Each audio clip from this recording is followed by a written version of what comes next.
I'd like to call to order the Clive City Council meeting of October 24th. Will the clerk please call roll? Mayor Edwards. Here. Council members Weaver. Here. Michelinani. Here. Judkins. Here. Klein. Here. And McCoy is not here. Very good. If you all would rise and join us in the pledge. I pledge allegiance to the flag of the United States of America and to the republic for which it stands, one nation, under God, indivisible, with liberty and justice for all. I'm not aware of any changes in the agenda. Approval. Second. Motion is second to approve the agenda. Further discussion, seeing none. All those in favor say aye. Aye. Opposed, like sign. Our agenda is approved. Next, we have our citizens presentation. This gives someone the opportunity to speak on an item that is not on the agenda. And while Pete checks and advises anyone online how to do that, let me just remind everyone here that we follow the pillars of character counts, endeavoring at all times to promote and model the principles of trustworthiness, respect, responsibility, fairness, caring, and citizenship. In all that we do and all our participants do, we expect everyone to follow these principles. So do we have anyone online, Pete? For those online, you can get our attention here in the council chambers by using the raise hand function on your Zoom screen. At the bottom, you'll see a number of icons. And under React, you can select raise hand. And again, this is for any item that is not on the agenda. I'm seeing no one approach us One in the moment. chambers. We do have one person who's raising their hand online, sir. Your Honor, one moment. Okay. Yes, sir. If you could identify yourself and let us know what you'd like to address the council on.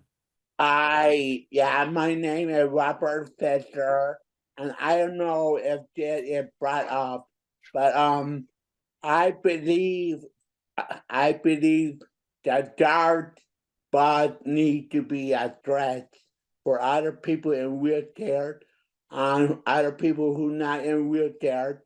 They need to ride to the outfit, to the shopping mall, or to the movies. Well, we certainly agree with that. Unfortunately, some of the news media reported that the item on the agenda tonight was to discuss withdrawal from DART. That's certainly not the case. All we're here tonight is to get an update. I think I speak for everyone here. We want to see DART a success. And so with that, thanks for your comments. Yep. And if there are further DART comments, we'll take those after Amanda's presentation. So nothing else, Pete? No, Your Honor. Very good.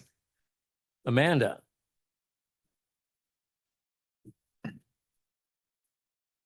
Good evening. Thank you so much for having me. I'm Amanda. I'll move this closer. Good evening. I'm Amanda Wonke, and I'm the CEO at DART.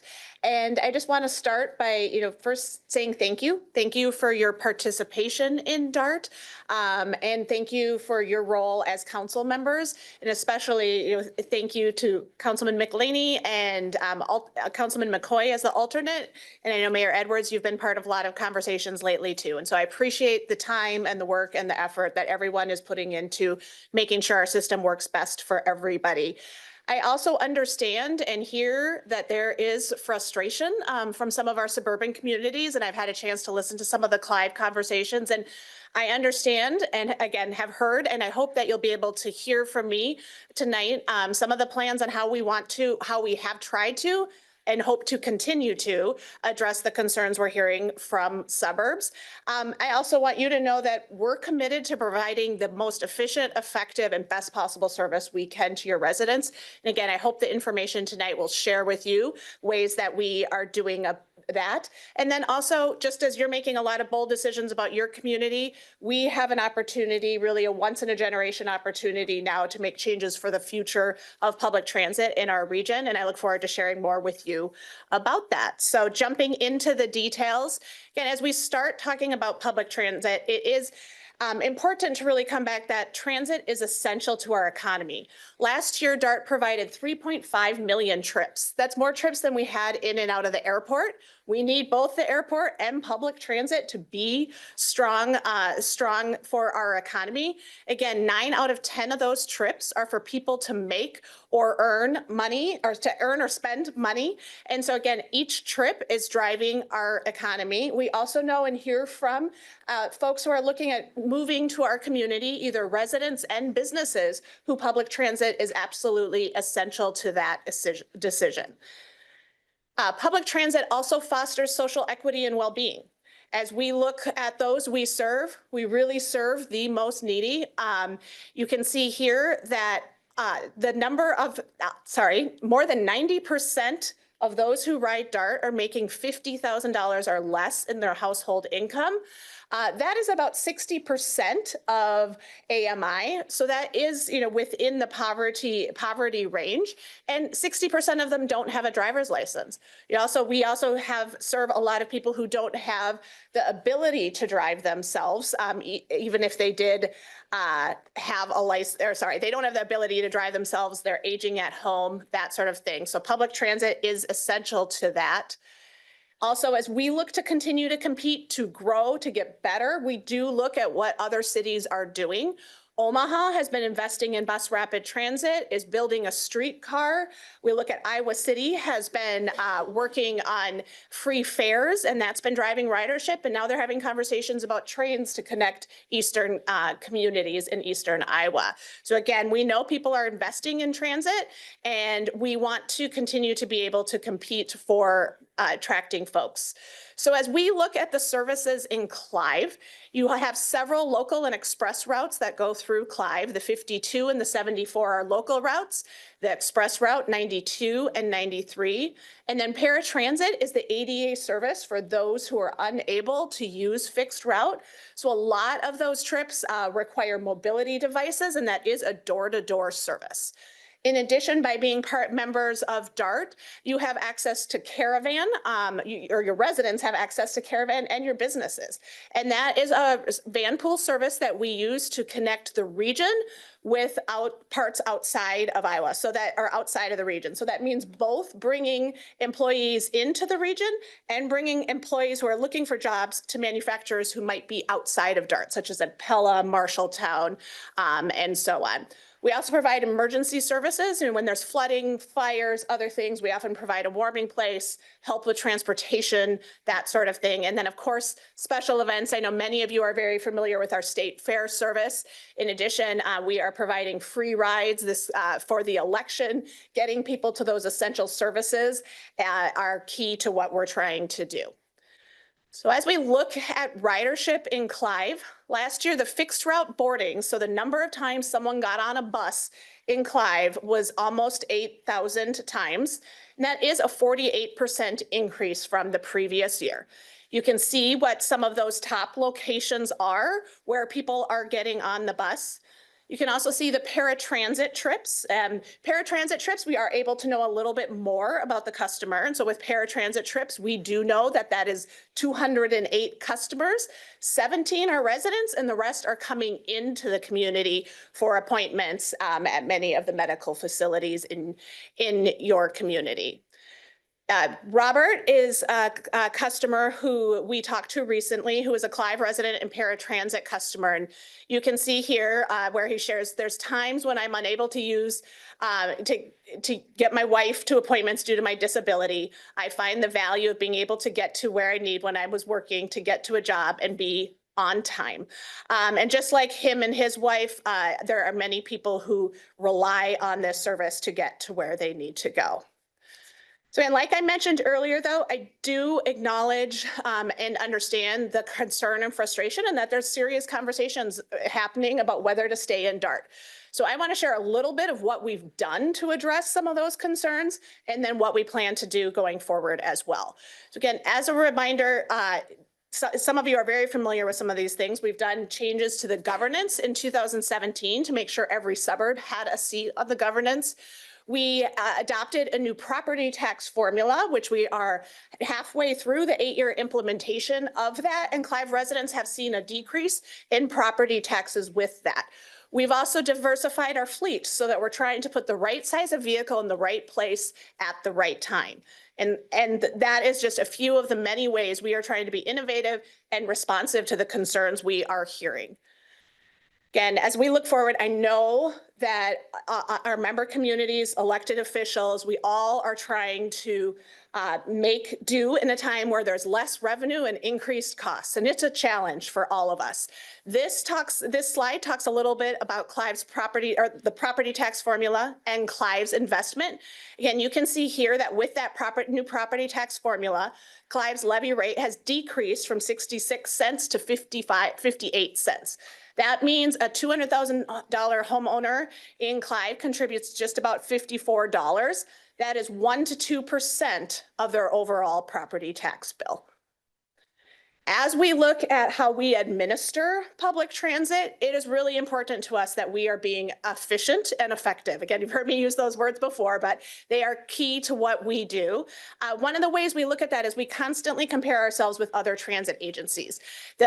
So what you see here is a metric we use to look at our efficiency. Bus operating cost per actual revenue vehicle mile. It's a very wordy term, but it is an industry standard. We have to anonymize the other agencies that are looked at. That's part of our privacy and sharing information or agreements. And so these are all other cities' agencies. But you can see here that the industry average for that cost per mile is usually $12.10. DART is at $8.52. As some of you know, I came on as CEO last fall, came into a time where we were facing hard decisions about considering decreases in service or needs to increase the levies and revenue as we came out of that. It was important to me, and it's an ongoing effort that I'm always looking for places we can be more efficient where possible. Last year, we did cut about $1 million worth of administrative expenses. It was several support positions. We eliminated Wi-Fi on our vehicles, and we reduced customer service hours. That all comes with an impact. Certainly, we have customers who don't like it. There are some downsides to it. But we really are trying to focus everything we can on the service itself. And when you look at DART's budget, the majority of it is what we are paying for those who are driving the buses, the mechanics on the road, getting the vehicles out there, and fuel, and so on. So as we move forward, as we think about the future, we have had a lot of conversations. Thank you to many of you who filled out a survey earlier this year to get your input on DART, and some of you also participated in interviews. What we heard from all of you is that there is agreement that transit is essential to our future. There's disagreement on a lot of other factors, such as the best way to deliver it, the type of system we want, and what that looks like. So as we work on that, we will be looking to the commission to really make decisions on consensus on what level of service we want to provide and what those success factors for regional transit look like. The top success factors so far in conversations are regional economic impact, regional social equity, and individual community value. Again, which gets at what we've heard from some of you about making sure that you and your residents are getting your ROI. So we are at a pivotal point in our region, and this slide also speaks to that consensus. Sorry, I got ahead of myself there, that lack of consensus, because when we asked you about some hypothetical networks, and we asked other city councils, everybody was evenly divided between all of the three options of what we want to prioritize in terms of our system. And this is where I firmly believe we can't be everything to everybody and be successful. So as the commission embarks on Reimagine DART, which is the future and where we are going. Again, several reasons for doing this. And I know, and I've heard, and you saw it on a previous slide, I know there's fatigue over studies, fatigue over conversations. Trust me, staff feel it just as much. And we want to get to that point where we're moving forward. All of what we've done, I feel, has made progress. but a lot of things have changed. Clive is very different than it was when DART was formed, right? And Clive was one of the original members of the MTA prior to that. And so there were reasons that we became DART. There are now reasons that it is time to relook at our system. Again, we know our suburbs have grown and changed a lot in 20 years. What was put in place as a hub and spoke system 20 years ago, and really a focus on express routes, getting white collar commuters from the suburbs into downtown. Post-pandemic, that isn't the need in the suburbs anymore. And the system is a system. It all works together. One piece affects another piece. And that's why as we look at the future, we really want to pull apart and look at the whole thing. And so where this is different from a study is it's not looking at how we can tweak our system. It is looking at if we were to start fresh today with various funding models, if we don't get any additional funding, if we do get a little additional funding, what are those models and how would we build it to bring the best value to all of our communities and to the region? With that, there are going to be some hard decisions that the commission needs to face throughout this conversation. And you see here, that will start right away. The commission will start conversations either on our workshop on Monday or our next commission meeting on budget scenarios for Reimagine DART. What parameters they want to use as we design this system. There's going to be decisions related to the types of service. Do we want to prioritize frequency and high intense corridors, or do we want to prioritize access, meaning we have access throughout the region, but maybe it's not as frequent? There's going to be a lot of conversations and a lot of work, which I understand and appreciate. And I know I've said, I hope we can make some of these decisions in the next 18 months and then get to the point where staff are executing and needing a little less direction from all of you. We do have a goal of agreeing on that new network by December 2025. So just a little over a year from now. The purpose of that is to inform what budget we need for the fiscal year 27 and begin implementation of a new network in summer of 26, which is the beginning of our FY 27. So as we wrap up, there's a few things I want to make sure you know and heard if I haven't said it already. Again, I know my team are committed to providing an efficient and effective service. And we also believe strongly in regional public transit. When I moved here, I didn't know what city I was going to live in, what suburb my kids were going to go to school in, where my husband was going to work. And you know what? We're all over the region. And that is how people travel. And that is what brings people here. And that is how we plan for the future. And so it's essential that we do that. It's also essential to leverage the federal money that is available. All of our capital, we get $8 for every $2 of local investment for capital.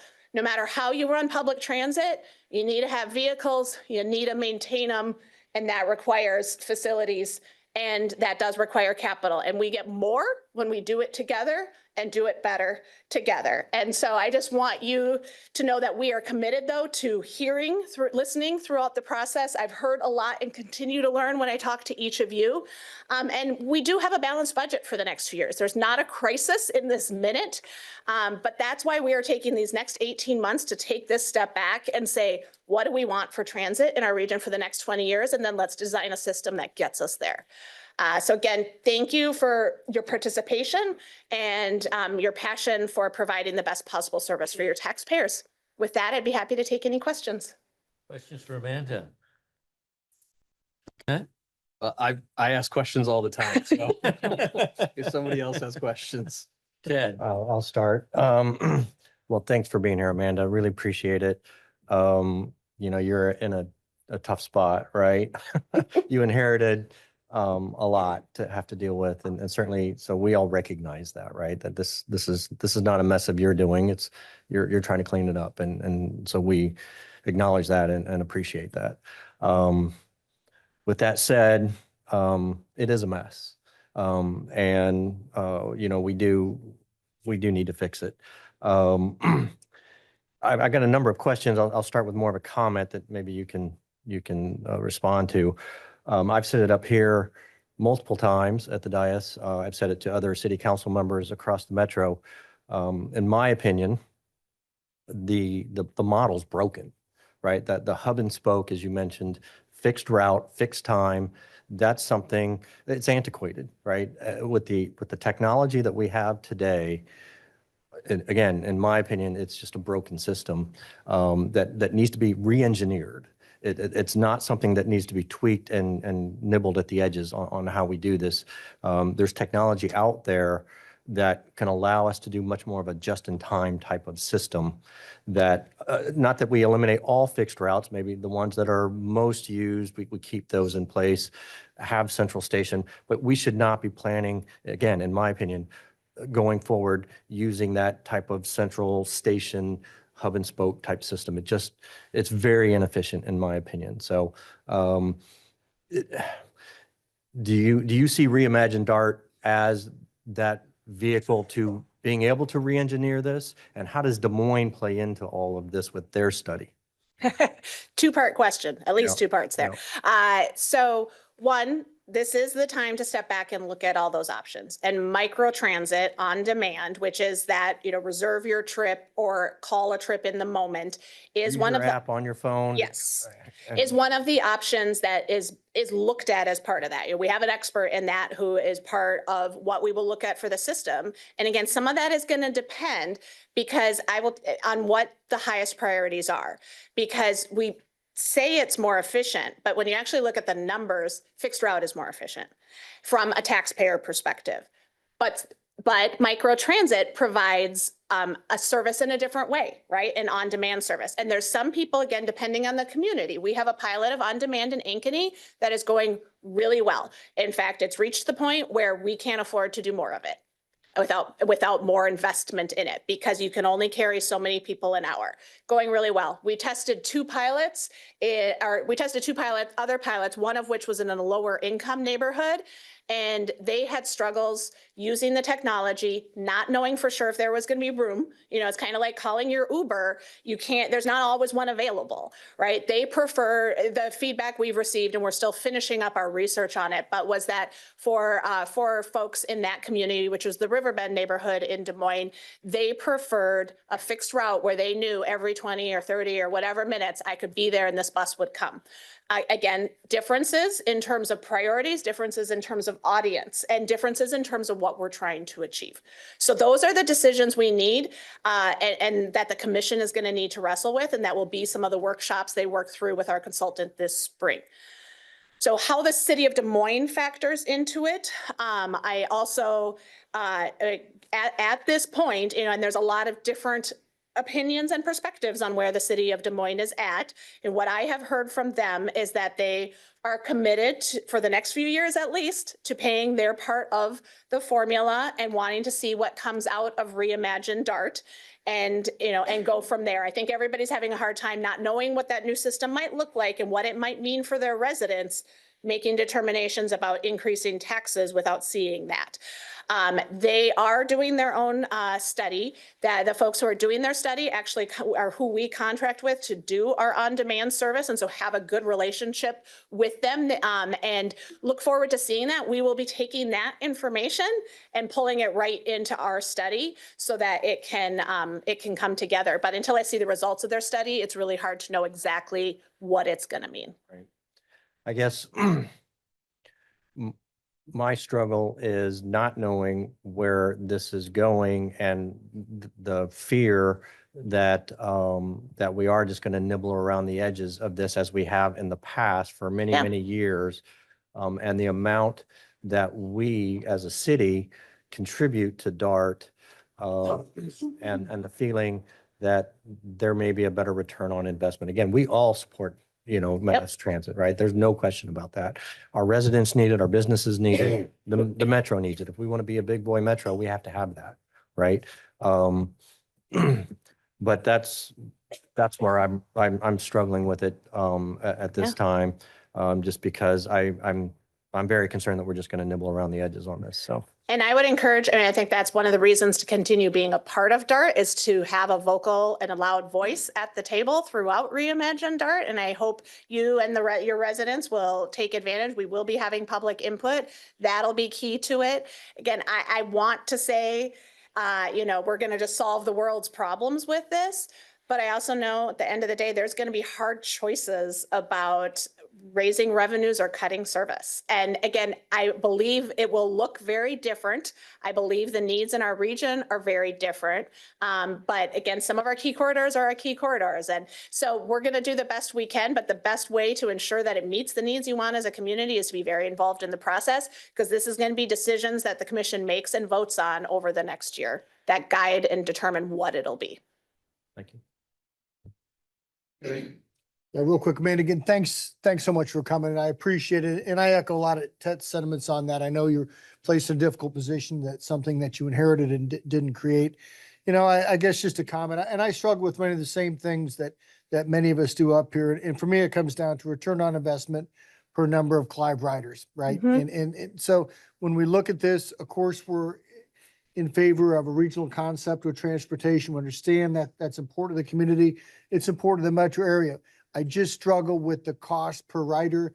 And is that the best solution for Clive? Maybe not the best solution for Metro, but we have to think about Clive right here. So that's what I struggle with, the Clive rider usage versus the cost we pay. So I don't expect you to answer that. It's just Yeah. more of a statement Yeah. than a question, but that's part of my struggle. Yeah, and I will just, because I had the opportunity, say, we've heard you on that, right? It is part of why the formula is changing. Your taxes have gone down and your ridership has gone up. So we are doing what we can with what we have now. But again, we have to step back and we have to look at the whole. And while it is also about, you know, the boardings and the residents in Clive, it is about the access throughout the region, right? The number of people who are needing to come into your community and so on and so forth. But I, again, have heard it, and it is part of why we've done what we are and why we're going to do our best to do more. And also with further implementation of the formula, you should continue to see benefits from that from a cost perspective as well. Thank you. I had two things, Amanda. Great to see you. The first one, I'm glad you brought up Iowa City doing the free ridership, because one of my colleagues from my company's, our Iowa City office, has talked about how that really has increased ridership there. He said he's riding the bus quite a bit. How did they do that? Well, they've done it temporarily through some grant agreements and partnership agreements. So that is how they're temporarily doing it. I think they will have to weigh out how they're long-term going to pay for it. We are doing a fare policy study as another phase in what we're looking at here is the questions of, are we charging the right fares? And again, there's different philosophies on it. But is what we're charging for the services the right thing, right? It is what we charge for on-demand and paratransit and fixed route. You know, let's take a fresh look at it, look what others are doing, and look at there's different levers too, because if you increase the fare, you're probably going to see a decrease in ridership, and then that impacts other things such as federal funding. You make the fare free, you're going to see more ridership, which gets you more federal funding, but less revenue money. So there's trade-offs, and but we are going to do that fare study to look at those. And it has been, I believe, at least 10 years since we have changed our fares. And then the other question relates to the Reimagine DART study. And can you just in a nutshell talk about the timeline and scope, and how is that going to possibly come up with some of the game-changing changes that you've indicated are probably needed? Yeah. So again, the beginning of the process will involve a couple of things. Conversations around what those priorities are. And I brought some of that timeline back up, including feedback from the community. There will be some, I want to say, like sample designs of what different systems look like and could do, and different priorities and what that looks like to get feedback on. In addition, we're having the conversations around the budget parameters. What are the budget parameters, right? And there's probably going to be further conversations with all of you of, you know, where do you want the budget parameters to be? Because if there's an interest in microtransit, is there a willingness to pay more? So there's decisions that we have to make on that. And then after that, the commission will vote again on the direction of what what of the systems we finalize and put like all the details to, and then bring out for another round of public input. And that will happen early fall next year. And then the commission will need to vote on it from there. So again, they've already started research, but that philosophical design put together with the budget scenarios, put together with input, Then we decide a little bit more and get a little bit more narrowed in on options, bring those out for input. Then the commission's going to need to choose, and that's going to all happen over the course of the year with the goal of voting on that final plan by December. We have made it clear microtransit is, is a component of that study to look at where are the right places for that, right? And again, some of that is going to come down to those decisions on access versus high frequency ridership. And what are those choices? And that comes up in the philosophical conversations that'll be happening at the beginning as well. And so if access, meaning, more Clive residents have that service and on demand is going to reach more of them, is what your community wants, you're going to have the opportunity to weigh in on that. Okay, thank you. Ted? Unless you want to. No, go ahead. One more thing, Amanda, for me. One thing I would encourage you to look at as part of this, you may already be doing it, but are your partnerships. Every business has holes in their model, right? That you just can't hit everything. And I know you partner now with Uber and Lyft for that kind of that last mile thing, but that's very limited, right? Yep. There are other service areas that again that are not necessarily being reached at times. I'll mention a company I'm sure you've heard of called Job Rides that helps folks, kind of second chance folks get to and from work. Yep. And the reason why it's needed is because DART doesn't service those times for when they need to get to work and get back home from work. And again, it's much more of a just-in-time type of system because they go to different places, and sometimes those folks move from one location to a new location as they move up kind of the ladder from their second chance opportunities. The problem is that partnering with a company like Job Rides impacts your federal funding formula, right? And so you're almost working at cross purposes. And so I don't know how you solve that problem. You're a lot smarter than I am, so I'm hoping you can figure it out. But those are the types of things that I think that we need to look at, where there are potential partnerships with companies that are trying to supplement what you're doing and not necessarily compete. Yep. Right? Yep. Where ideally, if we could figure out a way to make that work, we can lift everyone up. Yep. Right? Which is what we're trying to do here anyways. Agreed. But so company Job Rides is now out of business because they can't get enough funding, unfortunately. And the partnership with DART just didn't quite work out. So, and so you've got a bunch of folks now who can't get to and from work because DART doesn't provide the services at the times that they need. And now this company has run out of funding, and so they can't. Yeah. continue And that's a operations. great, and we actually, we have tried and we continue to try within what we can. Right. To figure out solutions there. What Job Rides provides is as close to our caravan, our van pool service as possible. Again, the point you made, there isn't money to be made. That's why, it ends up being a public infrastructure investment, is companies are struggling to make money off of it as well. And so we have looked at some options of how we could fill some of those gaps. One of the key differences is who drives those vehicles. And what is required for that. So our caravan model, part of the reason it works well is because you have volunteer drivers. They essentially get a discount and they drive that way. If we are paying someone to drive, the insurance, drug and alcohol requirements and other things are more and different. And so we have modeled out what it would look like, because many of those folks don't have the ability to drive, what it would look like to have one of our drivers provide that service. And again, there's a willingness and an ability, as we have talked so far with our executive committee on it. It has been, let's focus on what we've got right now and look at that sort of thing as part of Reimagine DART. So we'll continue to look at it. And again, it is tricky, the balance of regulations and, being what the FTA considers public transit. But that is also what makes the service reliable, safe, all of those things that come with it as well. So there's trade-offs, but yes, we want to look at those kinds of partnerships. We just onboarded UServe as a company that we are testing out to provide overflow trips for our paratransit in addition to taxis. So looking at that again, where we can provide the trip more efficiently, and that is where with part of Reimagine DART 2, which I don't think we've done in my time. We are looking at where it would be appropriate for a private contractor to operate instead of us. Right now, that has been really focused on just some small pilots, and we're going to look at it more holistically because we do want to look for everything we can in terms of solutions. Very good. Thank you. Srikant, do you have Uh, anything to say? Yeah, I was just gonna echo other people's sentiments. Thank you for coming in and sharing this information. I think you did a way better job than when I try to give my reports at the end to provide. Yes, you some- did. I set myself up. But one thing I did want to ask you about is you shared that slide with the kind of the average, I forgot what that long metric was, but Yeah. the 1210 versus R8 something. Yeah.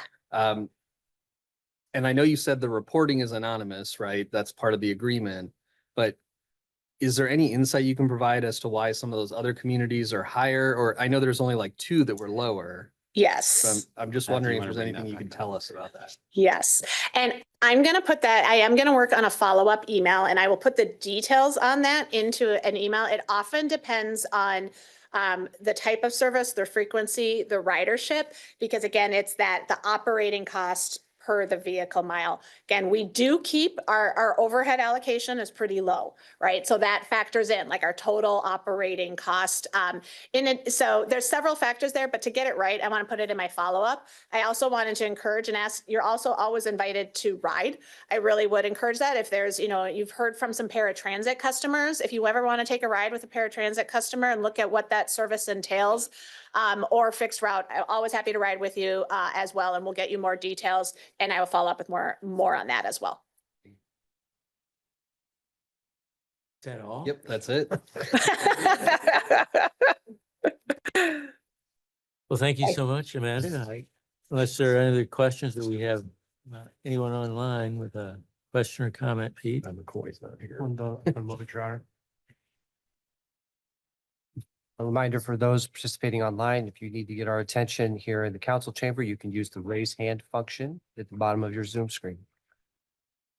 Your Honor, I just wanted to mention too, we will have a Clive representative at the workshop on Monday. It'd be me, but We appreciate that.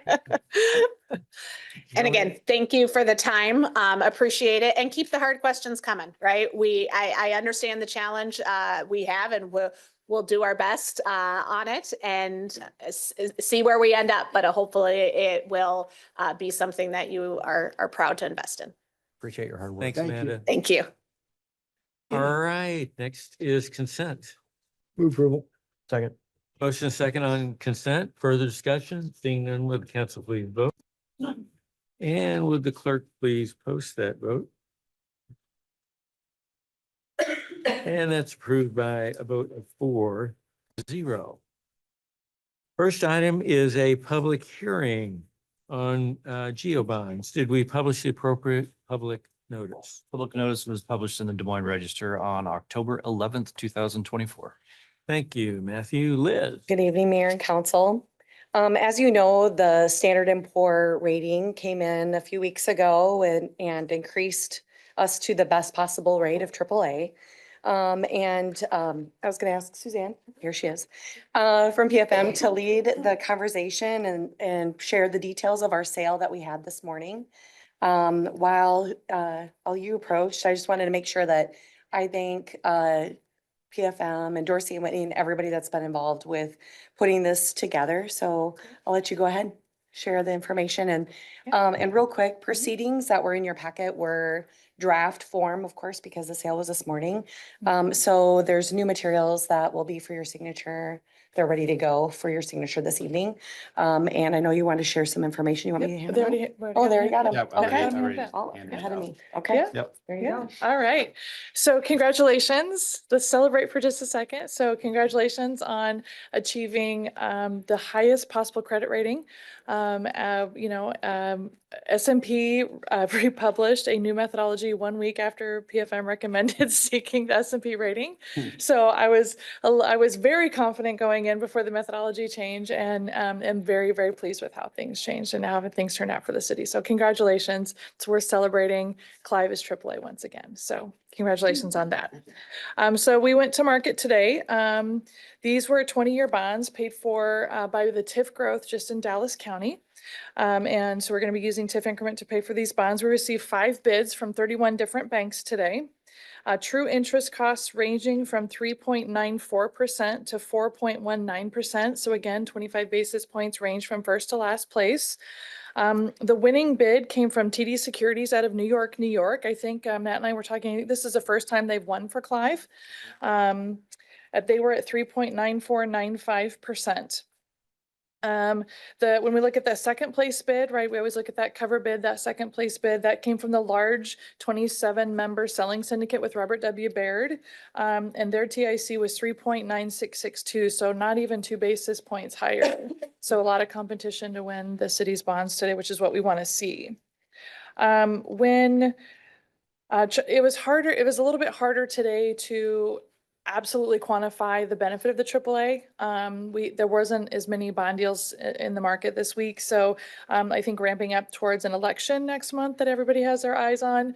Not a lot of activity. So I think we got in right in time. But I would say on average, I'm guessing around 12 basis points was the savings today. If I was to look at the whole, I'd say 10 to 20 over the yield curve over the 20 years, and on average about 12 basis points over sort of what I would have expected if we were AA1 today. But so definitely a benefit to understand what that means in dollars. When we look at the present value of 1 basis point for these bonds, just over $3 million, it's $2,300 and $22,360 per basis point. So roughly $20,000-ish was the savings today for the AAA just on these bonds alone, which more than paid for the rating fee. So, yeah, and so when we look at overall pricing, PFM had estimated 4.24%. You know, we like to be conservative, so we did beat PFM's estimate. So we were able to upsize the bonds and put a little bit more money in the project fund based on the TIF capacity. So yeah, so with that, very pleased with where we are today. Glad to get these bonds priced before the election mayhem ensues next month, and before your TIF certification in December. So I'm happy to answer any questions if anybody has questions tonight. Any questions for Suzanne? Otherwise, we need to close the public hearing. Move to close public hearing. Second. Motion second to close public hearing. Is there anyone here who wishes to address the council on this matter? Seeing none, would the council please vote? And would the clerk please post that vote? Our public hearing is closed by a vote of 4-0. Move the resolution, awarding the general obligation urban renewal bond series 2024B, authorizing and approving a loan agreement, providing for the sale and issuance of bonds, and providing for levy of taxes to pay the same. Second. Motion is second on the resolution. Further discussion? Seeing none, will the council please vote? And will the clerk please post that vote? And that passes by a vote of 4-0. Thank you. Congratulations. Thanks, Vote. Suzanne. Next up, we have a public hearing. Did we publish the appropriate public notice? Public notice was published in the Des Moines Register on October 7th, 2024. Thank you, Matthew. Doug. Good evening. Recently, the city put out a request for bids for a demolition project for a house that has been recently purchased on Alice's Road. That is part of the future Alice's Road street improvement project that'll begin next year. We received 6 bids to that proposal. The bid tab's included for you in the packet. We would recommend approval of the resolution approving plans and specifications. Also recommending the receipt of the bids, and then ultimately staff is recommending approval of the awarding of contract to DW Zinser Company in the amount of $29,500. Although we have not worked with them directly in the recent past, they are a very reputable demolition contractor, do a lot of work on the east side of Iowa, but often do work in the Des Moines metro area. So we see no reason not to award this contract and get the project completed here yet this year. happy to answer any questions. Questions for Doug? Yes. Doug, Eric. there's pretty good dispersion in bids from the highest to lowest on this. Any reason why? And I understand that Zinzer's probably trying to break into the market with us a little bit. Any other reason why you think that? Honestly, if you look at all of them except for kind of the outlier, the spread's not too dissimilar to what we would expect. Okay. We thought it'd be somewhere in the 40 range, particularly for this type of property, which is a rural estate property with a couple of outbuildings and so forth. So we had expected, frankly, a little higher price than what we typically would see for kind of in-town work. So we're quite pleased, obviously, at the price coming in as it is. And again, think we had pretty good competition for the project overall. Well, kind of along Eric's question, some of the itemized items were pretty far, distant from one another. Sure. Do we have any concern with like some of the line item specific items for DW that they might come back and say, hey, we need more to do, whatever? Short answer, no. I think we've got a contract that's pretty solid with respect to what needs to be accomplished, and the pricing that they've provided. We're not concerned that there's going to be much variability in the actual completion of the work. Other questions? Otherwise, Move to close public hearing. motion second to close the public hearing. Further discussion, or is there anyone in the chambers to address us on the matter? Seeing no one and hearing no further discussion, would the council please vote? And will the clerk please post that vote?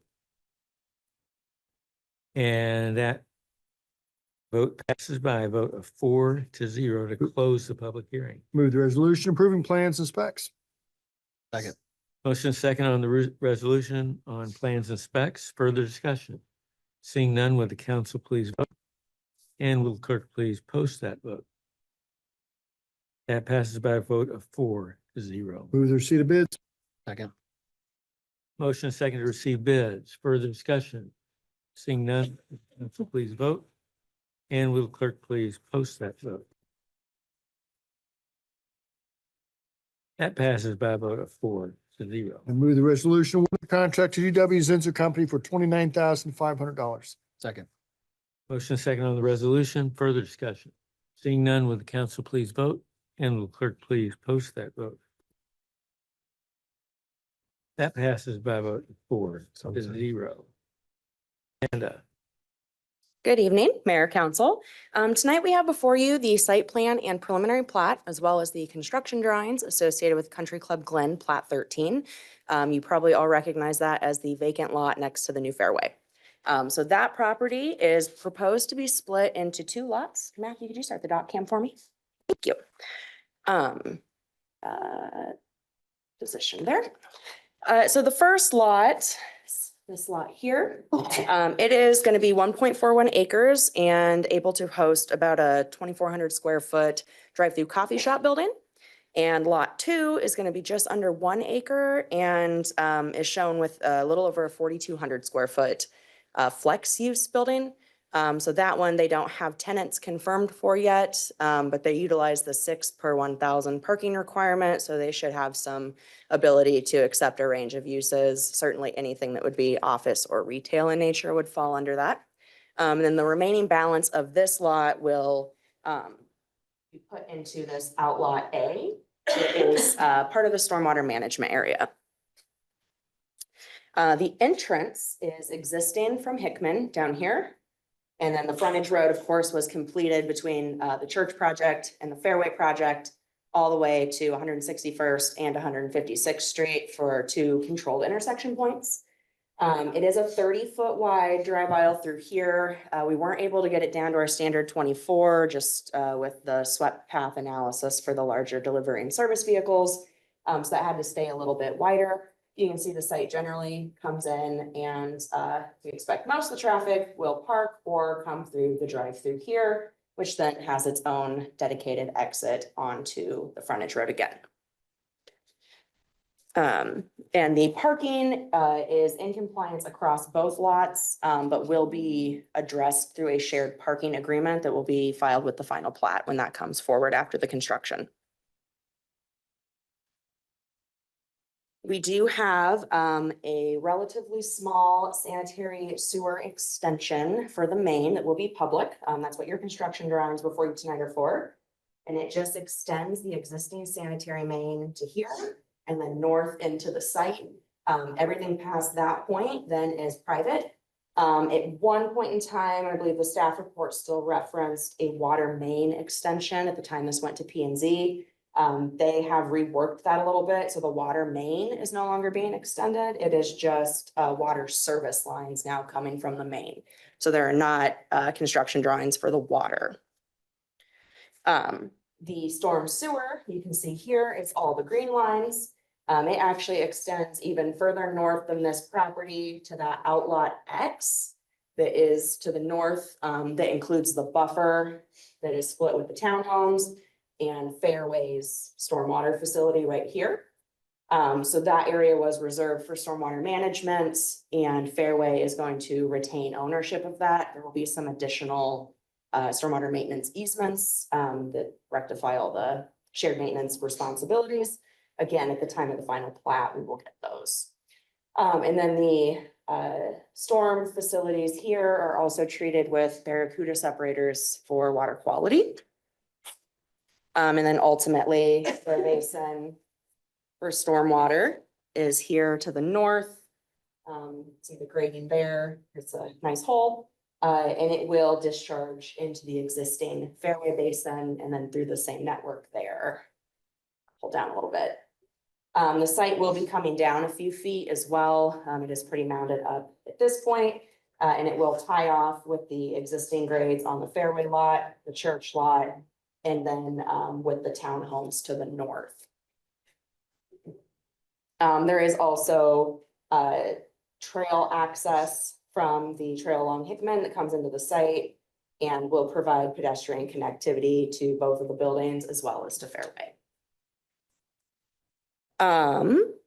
We did have a comment still remaining on the stormwater landscaping that staff's recommending approval with that being finally approved by staff. It is a very similar comment that we saw on the Iowa Trust and Savings Bank site about the seating being able to establish. We were able to address that through construction means rather than any changes to the plans on the previous project. And at this point, staff expects that to be the same end result, but we are just finalizing those discussions with the developer. So we're not actually expecting that the seating plan will change at all. We just have to make sure that everyone knows what's required to get that established properly. And then we also referred to the site lighting plan in the staff report that has been resubmitted and I believe is now in compliance. Though Catherine is not here tonight to confirm that for me. She is under the weather, so, but we will verify that prior to signing off on the plans for construction and building permit. And then we have our landscaping plan here. I know you all received a few comments about the landscaping and some concerns with the headlights that would be utilizing the drive-through over here. So in response to that, the applicant did add some additional landscape screening in this area.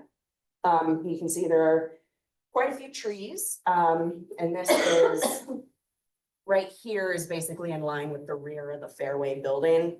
So it's a pretty good separation from those townhome units to the north. This cuts off the north part of the property. That flared in section is approximately in the middle of the detention basin. So with those conversations at Plan and Zoning Commission about the headlights, it was staff's recommendation that they utilize some additional plantings here because we do have that buffer up to the north. This demonstrates it a little better. It shows the Fairway plan. This plan, which as you can see is multiple sheets, so didn't quite capture the grading here. But that is the plantings that Fairway installed. When the townhomes were originally built, there was also 25 foot of the buffer has been installed on the townhome portion. This was all developed originally around the same time. Amanda, does staff feel that the buffer and the additional plantings are enough to prevent those headlights from shining into the citizens on Sheridan? We do believe that it would be not substantially different than the general light pollution that is in the area today. Could you go back to the other drawing that you had with? Landscape? Yep. So the picture that you have there with the additional buffer that they've added, the applicants. Mhm. Is that what it would look like from like day one, or would it be more sparsely? Because one of the comments we got is, Fairway put that buffer in, but it's going to be years before it's kind of built out to what was envisioned. Yeah, so these are sea green juniper. The planting height is listed at 36 inch. Okay. Which is about what you need to block headlights in most vehicles. Some of the pickup trucks are getting taller, but generally those junipers are pretty dense and they do grow a little bit taller. So I would expect, with most plantings, they sleep, they creep, they leap. So 3 years till full establishment, till where they're really healthy and robust. Trees obviously take longer. The trees in this portion of the site will be near the minimum size at planting time that we see. So about 6 foot tall for any evergreens and around 2.5 inches for the overstory. So varieties. if I'm understanding you correctly, there will be some more gaps between those individual dots, at least to start with, right? Yeah, those are fairly closely resembling, I think, the size they'll have. The trees, though, they're very much not the size shown here Sure. at that time. And I know that picture that was sent today, there are spaces in the buffer, certainly. It was not showing any of the portion of the buffer that's planted on the townhome properties, though. So the picture you got today was only the half of the buffer that was planted with Fairway, which is very new and the trees are still quite young. Typically, when you do a tree planting, there's always a percentage of those trees that die. Is that correct? Yes, and the Fairway plantings actually have shown a very good survival rate. So I have to kudos to them and their contractors. They did a great job. Okay, what about these plantings? When we're looking at what the selections here, if we have a high percentage that die, then we're gonna have a situation with that headlights shining in those citizens' home, and that's a concern right there. Yeah, so these are not a tree. So I do think their survival is better just with the kind of plant that they are. They don't require quite as much TLC to survive. So I think that they will be a successful planting in that area. I would expect to see some of the trees die within the first few years.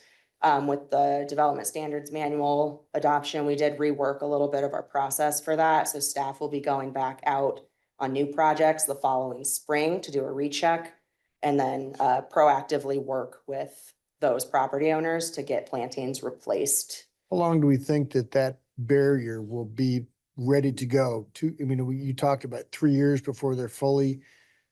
I just don't want to have the citizens to have this, lights shining in there, to be a real disservice to them and have to wait 3, 4, 5 years before they've got a real barrier against that light pollution. Sure. What's staff estimate on that?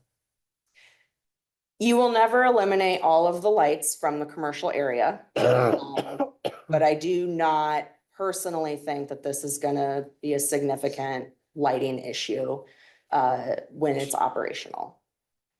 Is there a difference? I'm not familiar with junipers. Is there a difference between winter and summer with how they bloom? So like in the wintertime, they're going to be a lot thinner.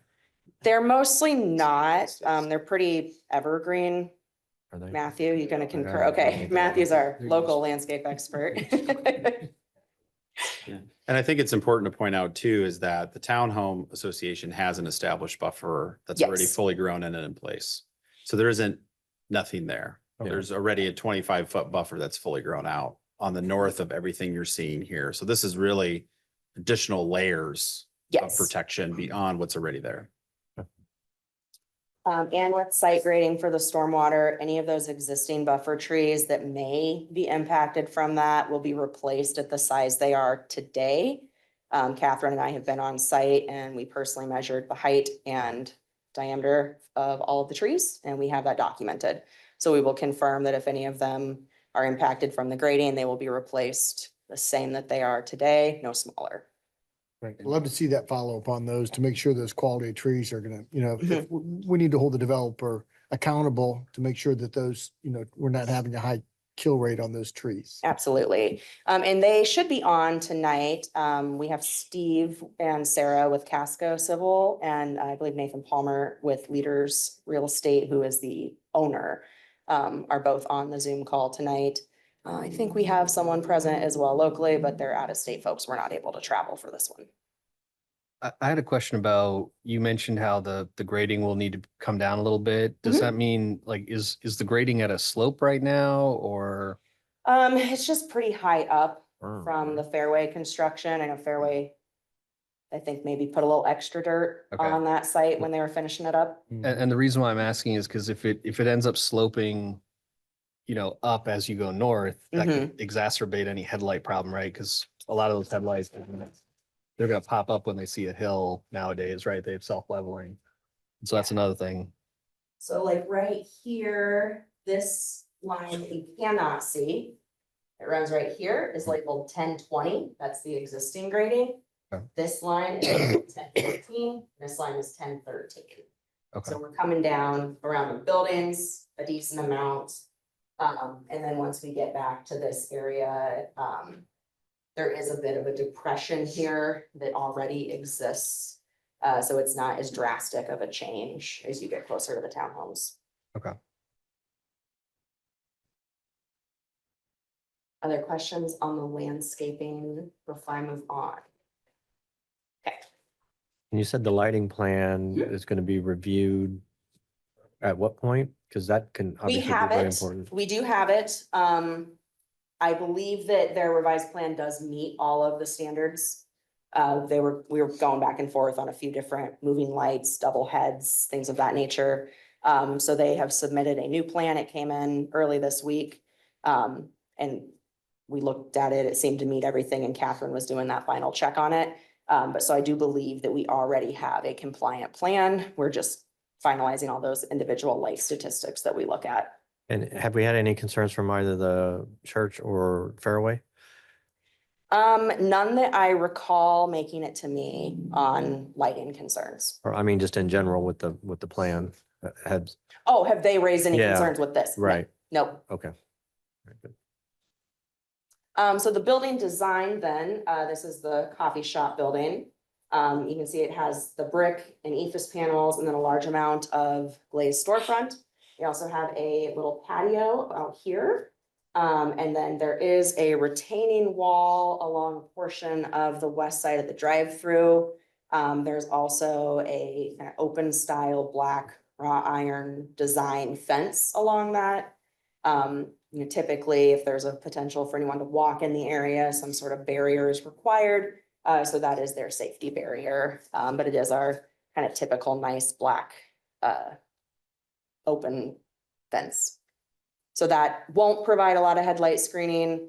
It's not currently today wrapping around the north side. The developer had indicated they were willing to do additional with that fence if we desired. But we don't at the staff level see that that's really going to be a benefit on any blocking of light. And then we have just the elevation sheets there that give you a little better. If the developer is open to fencing that north side, would there be anything to stop them from doing a different style so it is more closed off on that north side? So we'd start to have some concerns and have to relook at stormwater. As well as some of the utility routing, just to make sure that you could put a fence in and not be proximate to any of the lines that are going through that area, because there's quite a bit of storm sewer that runs back there. Oh. And most of the other short fences that are a privacy fence usually aren't very aesthetically pleasing, in my opinion. You get like the 3-foot dog-eared cedar fence, kind of typical. Yeah. Other questions for Amanda? Otherwise, we're looking to approve the site plan and. I move to approve the site plan and preliminary plat. Second. Motion is second on item A, further discussion. Seeing none, will the council please vote? And will clerk please post that vote?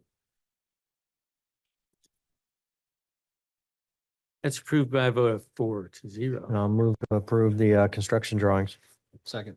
Motion is second on the construction drawing, further discussion. Seeing none, will the council please vote? And will the clerk please post that vote?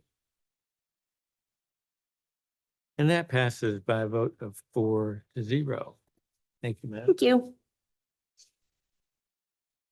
Next up, Doug, Consulting Services.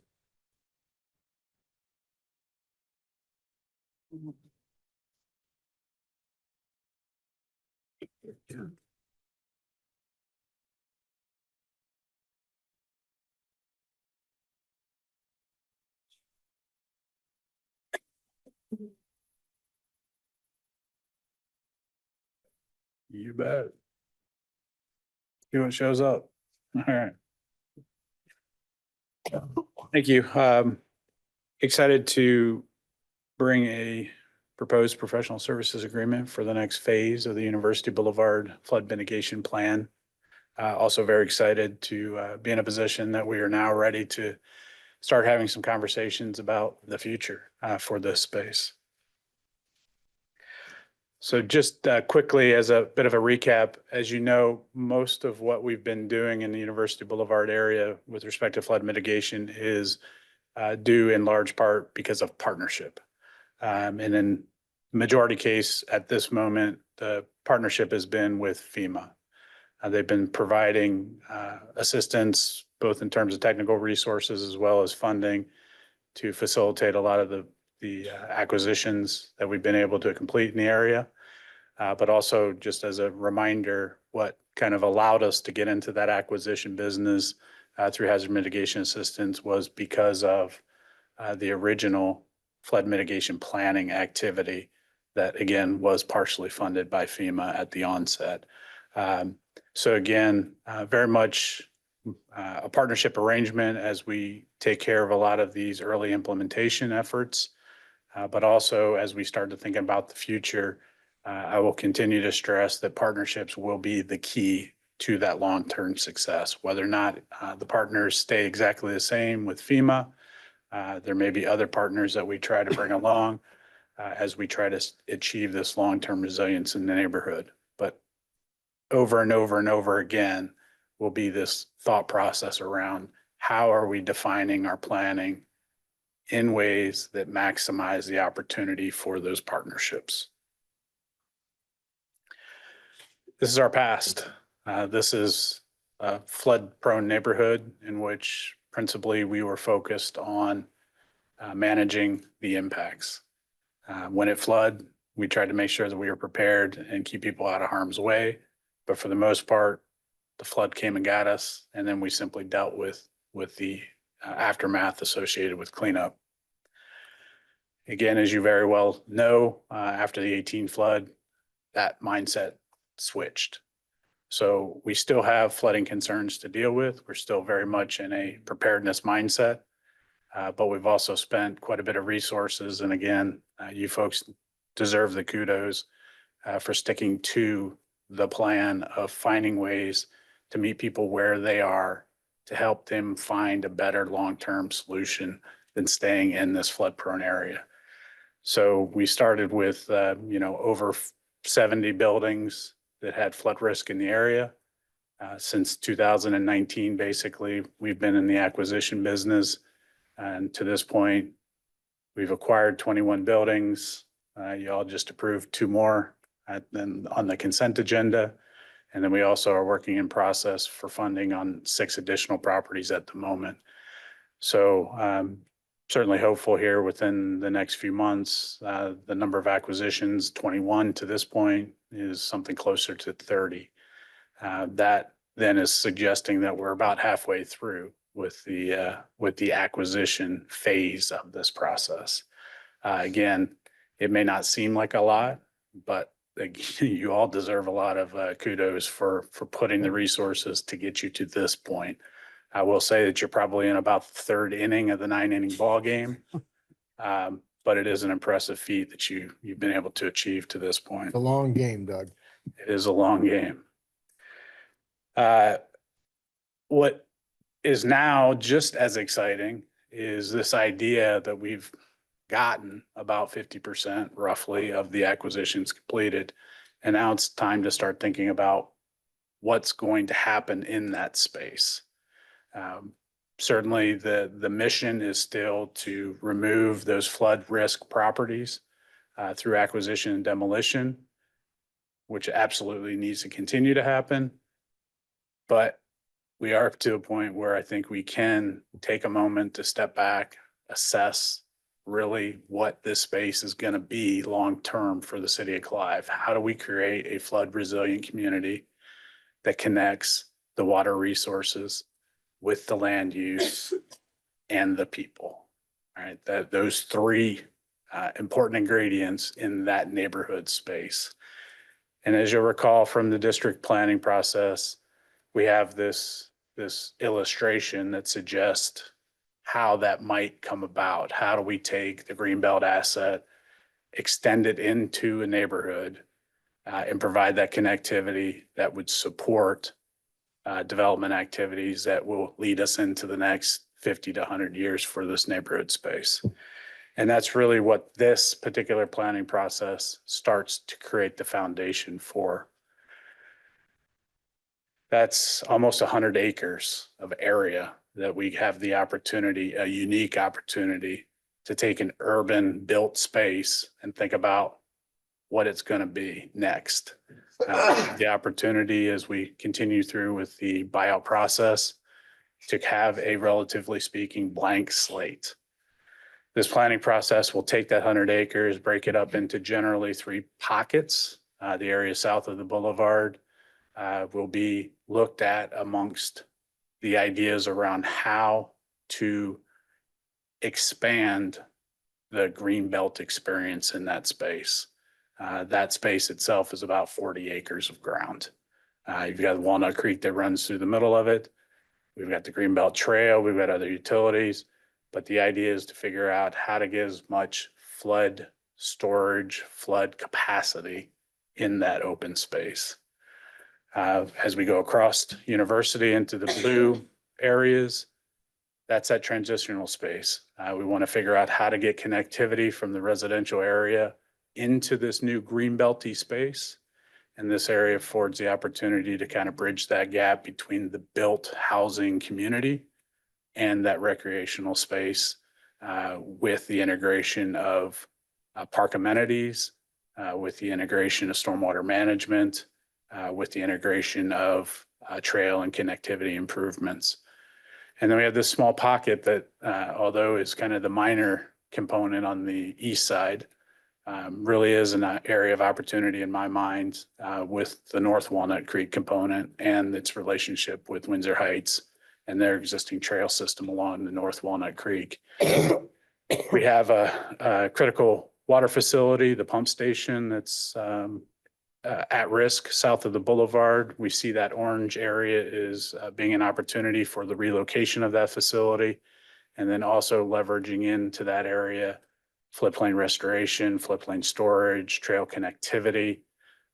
So again, although it's kind of a small little component of this piece, honestly, I see that as potentially being one of the first things that we might be able to actionable have improvements in the near term. Overall, this planning process is, again, very much a foundation for what is going to come for this area. It's similar in nature where we did that flood mitigation plan to figure out how best to find partners to help us achieve the buyout success that we've had. This foundational element is now saying, what can we do and how do we find partners to achieve the next major swing that we're talking about for this neighborhood space? So this is now talking about those physical improvements that will catalyze community and neighborhood reinvestment in this space over the long term. And although it's a significant amount of money, we do again have partnership with FEMA supplying about $300,000 to the effort. There'll be some other opportunities for some additional partnerships, but we see this as, again, a wise investment to create a solid foundation that should set us up for success with additional partners to really see this thing as a reality over the next 8, 9, 10 years-ish. So that's the next one. So with that, what we have before you tonight is a recommendation to award a professional services agreement with Confluence, Inc. They are very much the lead agent of this partnership that is proposed for this project. Bar Engineering and Dewberry are more or less equal weight partners on the project itself. We're excited for the opportunity to get started with those folks. They bring significant background and skills, both in terms of their past work on this particular project, but also on some very impressive national projects that we were really looking forward to the opportunity to connect with their people and extend those relationships that we know will be key to having success long term. So with that, be happy to answer your question you might have about the professional services. The one aspect that I did forget to kind of plug is, although we'll have probably a month or so of work, just kind of getting up to speed and getting background going, survey, environmental, historic, soils work, aerial, drone work, lots of other things. But I do want to just put a placeholder, and Matt will follow up, I think, in his material tomorrow. We are looking at probably that December 5th, Thursday night. It's a non-council meeting, but I know you all probably have it on your calendars as a city event anyway. But we probably shoot for that night to have, in essence, kind of a little kickoff meeting with mayor, council, and critical staff for the project, just to make sure that we're all aligned on the vision for this particular project, and make sure that we have, again, a good foundation for the work that will be taking place principally over the winter time, but into the spring, with the project really coming to a head in terms of specific recommendations for your discussion at your strategic planning process in August. So we are looking at about 9 months of pretty heavy activity.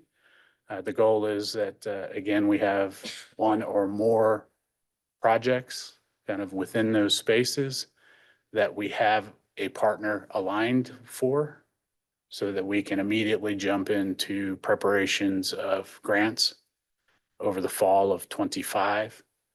And then we'll see kind of where we go with success of those grants, and then bringing actual construction projects to you down the road. Be happy answering questions. Eric?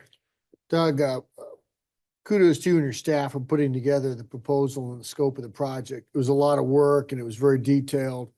I appreciate the technical expertise on that.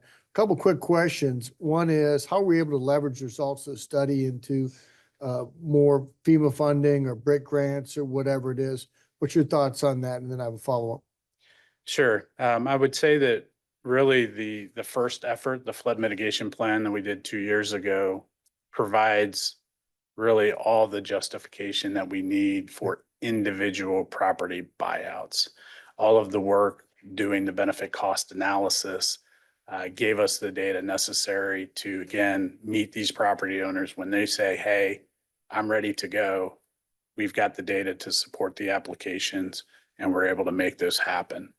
I think what this planning process will do is build upon that. But there are at some point going to be these situations where it's not just about the buyout. It's about the buyout plus the thing we want to do with the land. And there's going to be some strategy around how to best maximize that opportunity. And that's what this planning process is going to do. So it's not by any stretch changing or significantly altering the path that we're on in terms of the buyout. It is augmenting and giving us new, more creative strategies potentially to ramp up some of those acquisitions. So the second question, I'm always somewhat skeptical, you know, when we look at, this is an expensive study, right? 420,000 plus is a very expensive study, and I understand that FEMA has stepped up and provided significant funding for this. What separated the winning applicant from the other two? All of them were, you know, very reputable, good histories. What set this applicant apart from the others to win this contract? There are a lot of elements. Really what I would come down to is one that I think is most critical, which is the ability to help us connect with those partners in a way that gives us the best chance of success for funding. Two out of the three, as I said, have very specific relationship with this particular project. They also come with very deep relationships with FEMA and some of the other federal partners that we're hoping to convince should be partnering with us on this project. So I'd say those relationships are probably the most significant tipping point. But again, kind of as you had alluded to, all three of them are very reputable firms. Certainly all could accomplish the work. We just felt in this circumstance, particularly with Dewberry, Confluence, which we know, and then Bar, their relationships for the types of efforts and the types of projects that we're envisioning in this space really give us the best opportunity. Thank you. What was the date of that meeting again? Shooting for December 5th. First Thursday of December, yeah, I wanted to First get a Thursday. gauge if that would work. And we could be a little earlier too in the evening, just depending on if it worked. It was more of that kind of So kickoff workshop. I'd advocate for the same time and a Zoom option. And we'll certainly have a Zoom option because we'll have a few consultants that are not going to be able to come into town. But I do think it's important to the degree that we can to be able to kind of sit and talk amongst the maps, kind of have some face-to-face discussions, if you will. And again, this isn't the end all be all. This isn't going to be the only opportunity. But we do feel It's the kickoff. feel like we need to kind of have a kickoff to just make sure we're all on the same page. And I think it's important because again, we've talked about this project in this area for a number of years. And we're really getting into some heavy lifting with this next phase of planning. And so I think it's a reformation, just reaffirming where we've been, what path we're on, and make sure the consultants are clear on what our expectations are, because we have a number of, large property owners too, to have discussions with through this planning process that it's going to get a lot more complex at this stage too. So I think that's very important for us to make sure we're meeting the council's, goals that we talked about following the 2018 flood of, we want to see something different. We need to do something different down here. And we want to make sure that this next critical step in the process is still on that same path that you all outlined, 6 years ago. Just quick follow-up to that. Matt, are we going to have involvement with those large commercial landholders that we look as partners with, how deeply is our involvement and partnership going to be with them? Deep. It has been deep. It will continue to be deep. That is the only. Because I know we've had ththese conversations and I think it'll also we'll have a deeper discussion too with our neighbor to the east, because this is, we've made Windsor Heights aware of this, and they know that there's less that they can do downstream. And so they are willing to offer data and maybe even investment if there's improvements that are done. And again, this isn't not that far, much more upstream, Right. but they're definitely have indicated an interest. And I think you saw here recently, they've set aside some of their stormwater utility funds to look at regional projects upstream. And so I think we'll even be talking about another community that might benefit from some of these investments. So. And I would agree with you guys. I know you're on board with this. We talk about partnerships with FEMA and other large government agencies. That also includes partnerships with our commercial businesses that are part of this, as far as the buyout, and also partnerships with associated towns that have a direct benefit from the fruits of our labor. Other questions for Doug? We're looking at for a resolution here. Through the resolution. Second. Motion second on the resolution, further discussion. Being none, will the council please vote? And will the clerk please post that vote? And that passes by a vote of 4-0. What else do you have, Doug? Just feedback on December 5th. And moving on to the next item. I'll take the screen again, please, Matthew. Polk County Hazard Mitigation Plan.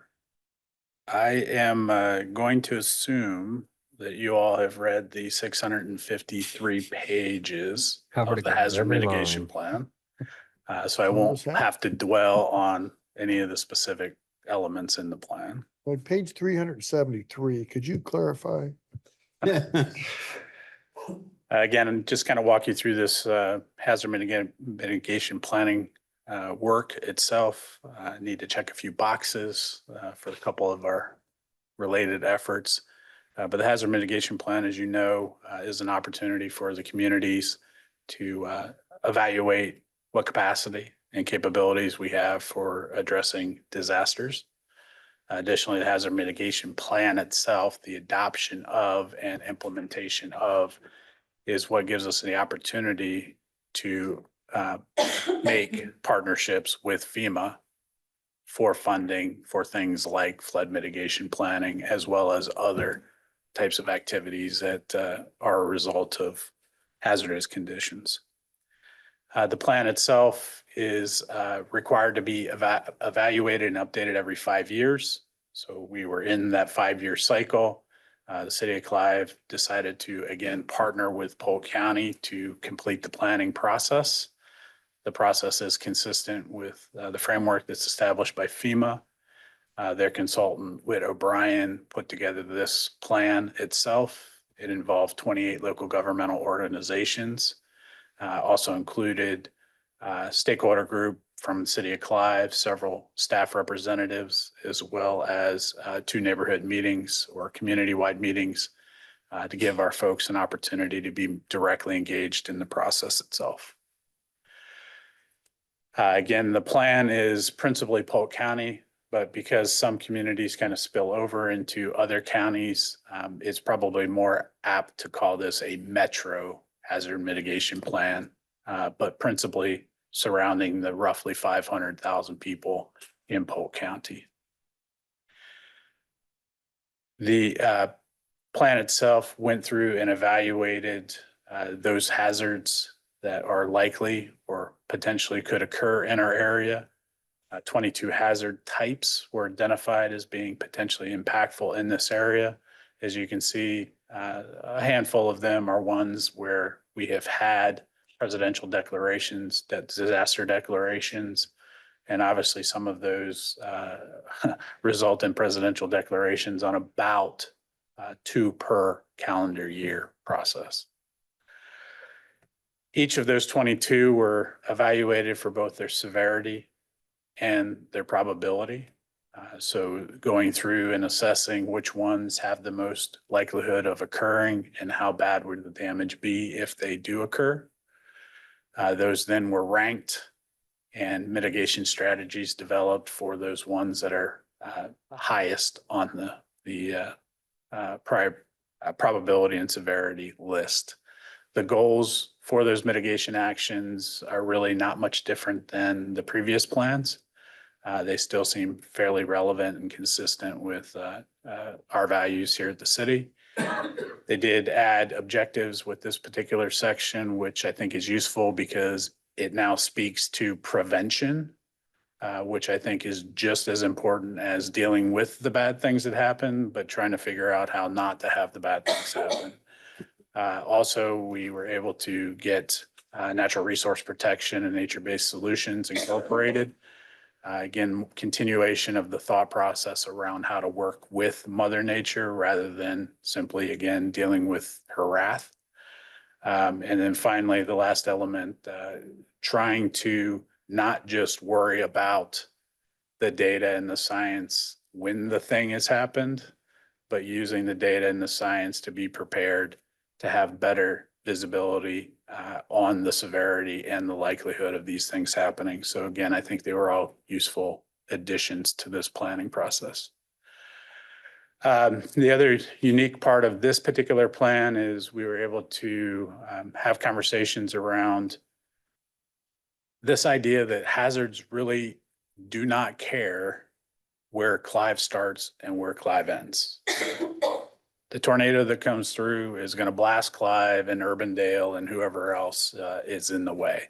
It is a regional approach that is necessary. So in this particular plan, there's been call outs for types of projects that we should be working on together as one entity that needs to provide the resources to our residents, not just Clive residents. So again, I think that was a useful addition in this iteration. Then as you kind of move on specifically to the city of Clive, I think we had 32 or 33 projects included in this particular version of the planning process. I don't think any of them are probably going to be new to you folks. A lot of similarity around flood mitigation, natural resource protection, green belt, forestry. Again, trying to make sure that we can manage those types of situations most effectively. There are some additions that were included around being better prepared for wind-related impacts, whether or not that is the straight line or the derecho or the tornado types of activities. Also then kind of rounding out some other more proactive things like making sure that we have flood regulations and building codes in place.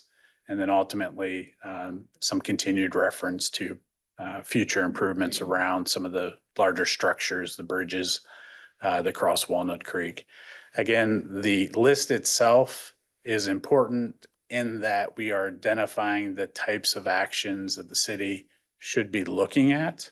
But this particular plan and this particular list does not say that we are going to do the thing right now.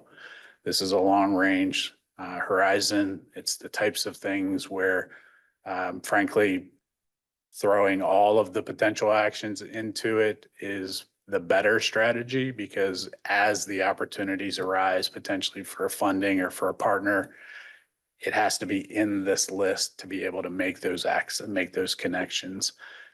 So again, I don't think any of them will be surprising, but I also just want to caution you that the 32 or 33 things are not intended to be completed within the next 5 years. So overall, the planning process is now principally complete. The plan has been approved by FEMA Region 7. It will be considered by Polk County Emergency Management Commission at their November meeting. Because we have some grants in the queue that are in essence kind of being held up partly because we don't have an adopted hazard mitigation plan on the books right now. We're kind of jumping the line in terms of the approval itself, but we are at a position, staff level, to make a recommendation to you folks to approve the resolution adopting the Polk County Hazard Mitigation Plan as our local mitigation plan at this point. We'll be back kind of each spring to give you an update to it. But at that point, we'll have some more details and on specific projects. And with that, I'd be happy to answer any questions that you might have. Questions for Doug, Shrikant? So I noticed there was, there's a prioritization for cyber attack and something along that line. Is that specific to systems related to disaster recovery, like emergency systems and first responder, that sort of thing? Or is it just a general? I would say, if anything, actually, the thought process around the other types of systems, like our critical infrastructure, our water system, our sanitary sewer system, electric system, things of that nature. But that's a really good point that, well, one, it's a pretty broad statement in the plan, so it can kind of cover everything. But truly, if we're going to dig in and try to create some resilience around it, separation of duties is probably a more prudent course. Well, and the reason why I ask is I know Department of Homeland Security has some initiatives for computer security initiatives for, especially for critical infrastructure sort of things. And so I don't know if there's a new pot of money potentially with that or not. But that'd be a nice one. And that's definitely one, I mean, certainly there's a Clive component of that. But because a lot of these systems are either not specifically under our control or our partner systems, that's really where we continue to come back to this idea that a regional level of thought and cooperation and preparedness and planning needs to occur. Also, when we work together, we will have better opportunities to find those dollars and build partnerships with the other entities. So we're hopeful that we'll have those opportunities over the next several years. I would note that the city of Clive is already leveraging some of those Homeland Security services and dollars. We do every other year, we're eligible to do at their cost. So free to us, the penetration testing of our entire network. And CISA's standards there, a subunit of Homeland Security, are very, very good. That's what I was thinking of, yeah. Yep, so we're already using them and we're eligible to get sort of free penetration testing of our network once every 2 years. Ed? Real quick, does passing or not passing this plan have any impact on our ability to get FEMA funds if one of these disasters hits? Yes. Much of the disaster funding that would occur post-disaster. Again, not all, but some of it is purely dependent upon having that hazard mitigation plan In adopted. place. Yes. Okay. That's what I thought, so. Okay. Other questions? Otherwise, we're looking for a resolution. I have one quick one. Yes, sir. What's the status of a similar plan in Dallas County, and does that affect us in some way? I might, if you, I can help you with that a little bit. Dallas County is working on their hazard mitigation plan. I know they're working with Polk County in conjunction. It's not done yet, but my sense is it'll be probably pretty symbiotic and similar. I know that, yes, they are absolutely working on it. I know the chief's gonna have some relationship with that planning process, but Clive has taken the approach for the last several cycles that we're most aligned, if you will, with Polk County Emergency Management. So in terms of our particular planning process, whether it's areas in Polk County or Dallas County, we lump everything into the Polk County plan. We don't have a separate Dallas County plan. We Okay. adopt this one as the city's plan. When that plan comes by, Susan, I'll be glad to share it with the council. I just hate our next wind event to be on the Dallas County side, and not be able Yes, to. no, we don't have that problem. This covers Although we are everything. adopting the Polk County plan, it is encompassing all of the city of Clive. And the Okay. city pays, we pay to be a part of the Polk County Emergency Management Commission. And we have a number of communities that straddle the line, if you will, between the counties, and typically they're participating on the Polk County side, just in terms of the robustness of the response efforts. We still participate on the Dallas County side, but we don't necessarily have that same relationship. And obviously, we're building a lot. There's a lot more emergency management plans and kind of capacity on the Polk County side. And, geographically, we have most of our geography on the Polk County side and most of our hazards on the Polk County side. Right. Not to say that there isn't also that on the Dallas County side, but that's typically how a lot of these border communities between the counties are treated. They've been a part of the Polk County side of things. We also have a few communities like a Waukee and a Norwalk that are part of Westcom that actually participate more on the Polk County side, because Westcom is part of the Polk County 911 Service Board. So it's kind of a little bit complex with all of that. But that's typically how things have traditionally functioned. Just a quick side note, last month in Dallas County, some of the western communities, they had derechos, straight line winds that exceeded Okay. there. So Mhm. the emergency operations centers were activated. We didn't see those here, but there were significant wind events. I'll move a resolution approving the 2024 Polk County Hazard Mitigation Plan. Second, Motion is second on the resolution. Further discussion? Seeing none, with council please vote. And will the clerk please post that vote?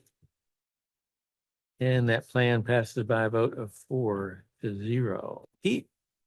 Thank you, Your Honor.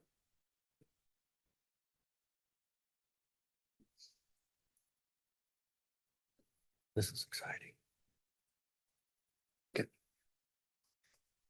So tonight, Your Honor, we have a discussion where staff is looking for direction, and then ultimately, if they agree with what we're proposing with CityBot, approval of a resolution to enter a professional services agreement for a solution for mass notification text, which we've discussed previously in strategic planning, and all of you chose to prioritize standing that up, but also potentially going further and bringing in some new AI chatbot functionality into both the text and also the way that we are using, getting people information through cityofclive.com.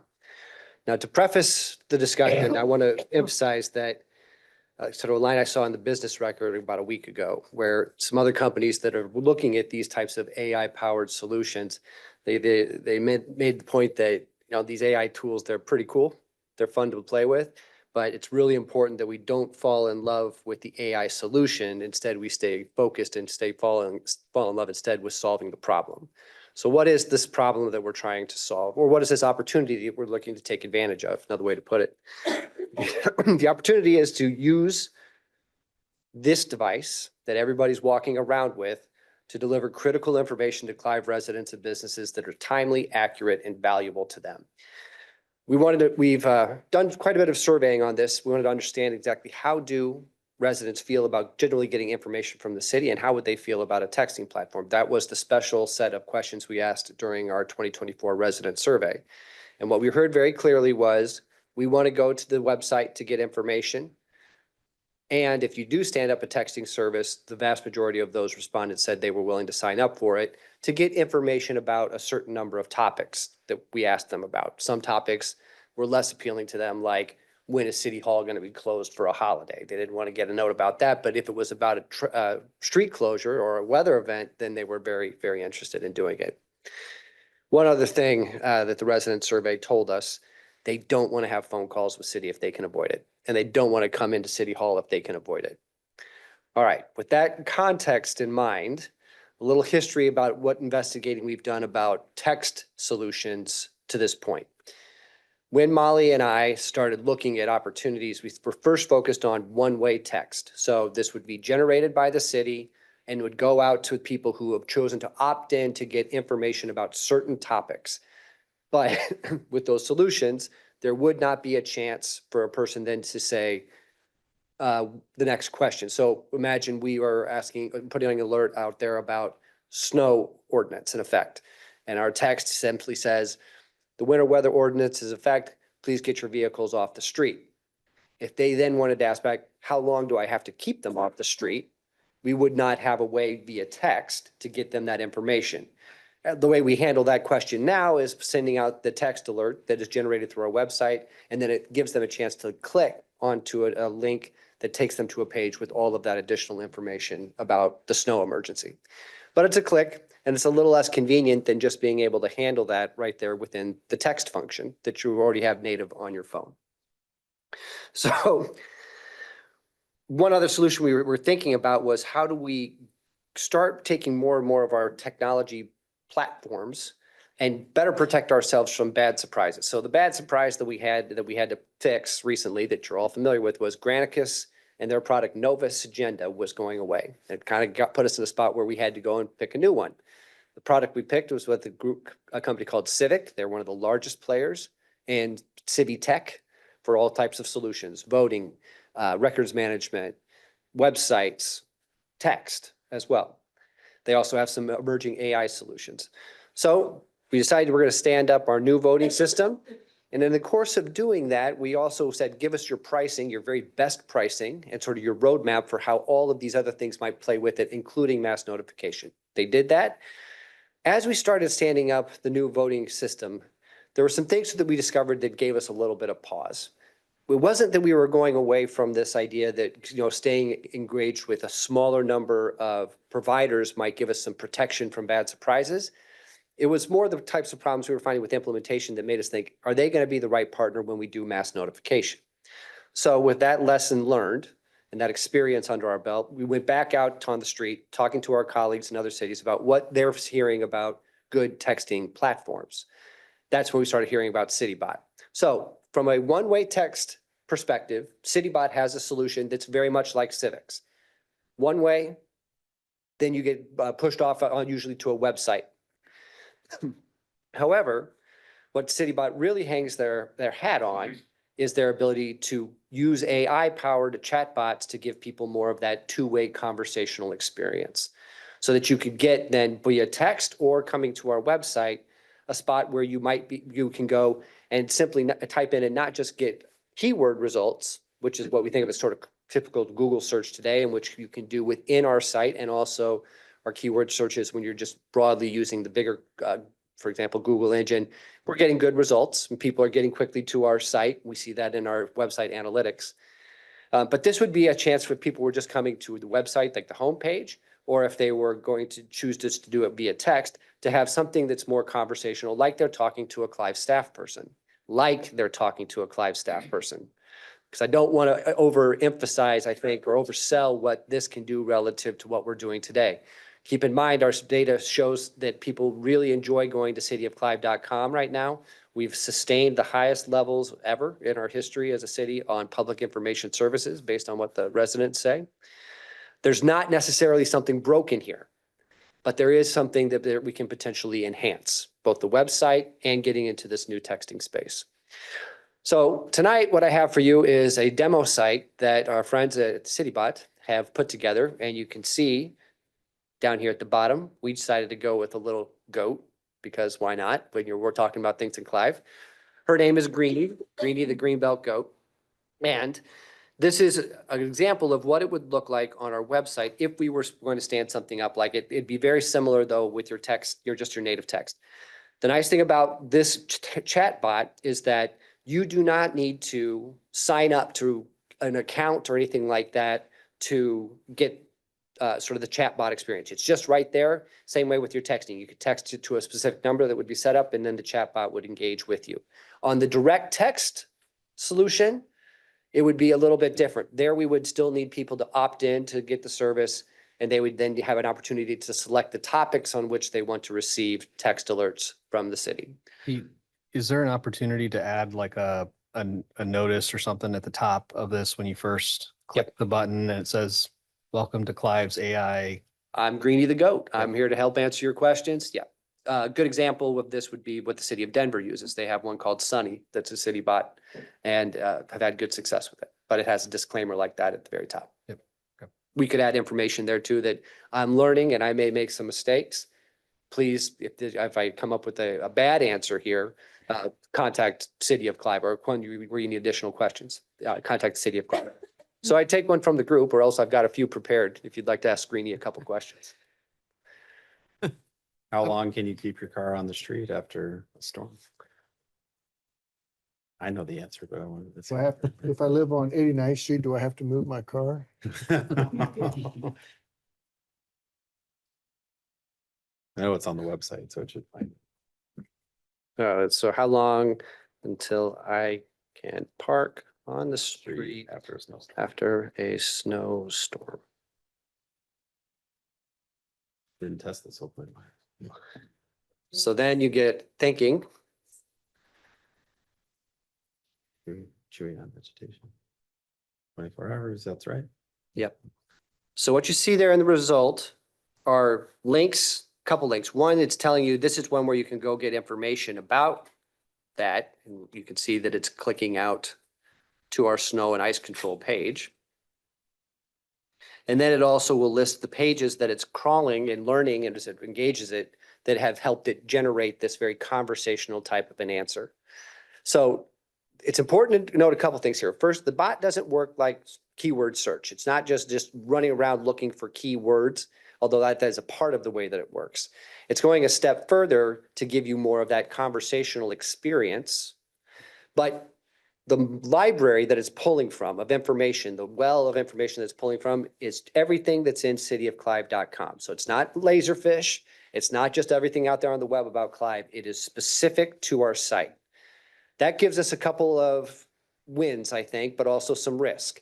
The wins being that we have control of sort of that area, that data that it is looking at. That site belongs to us and we can edit it. And if we find that it's producing a bad result that we didn't expect, we can then track it back to figure out what we then need to go clean up as a staff. However, we have been pushing the tool to see if we can break it. And there have been some instances where it has come back, at least in this test environment, with some incorrect information. The other thing to note here is that, again, let's not fall in love with the AI solution. Let's fall in love with fixing the problem. When we task people, what do they want to get text information about? It wasn't about necessarily things like, where are the greenbelt goats?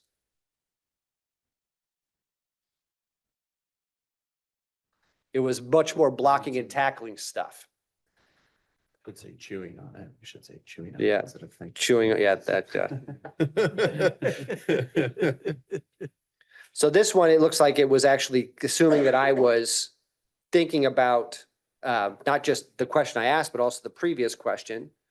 Nope, I take that back. Nope, it got it right. I thought I was referencing cold weather where they're going. But you can see what they tells us what the greenbelt goats do and where you can find information about where they're at. But this is not what the residents told us they wanted necessarily from text. So this is nice to have, and it's a way to improve a place that they really care about with the website. But would we find people using the text function of the chatbot like that? Would it be sufficient to just do the one-way text instead? Because residents have said they want to, on some key topics, want to be able to opt in to get that type of information. Last Is there a way point. to know, like, because, I mean, I get those one-way texts all the time.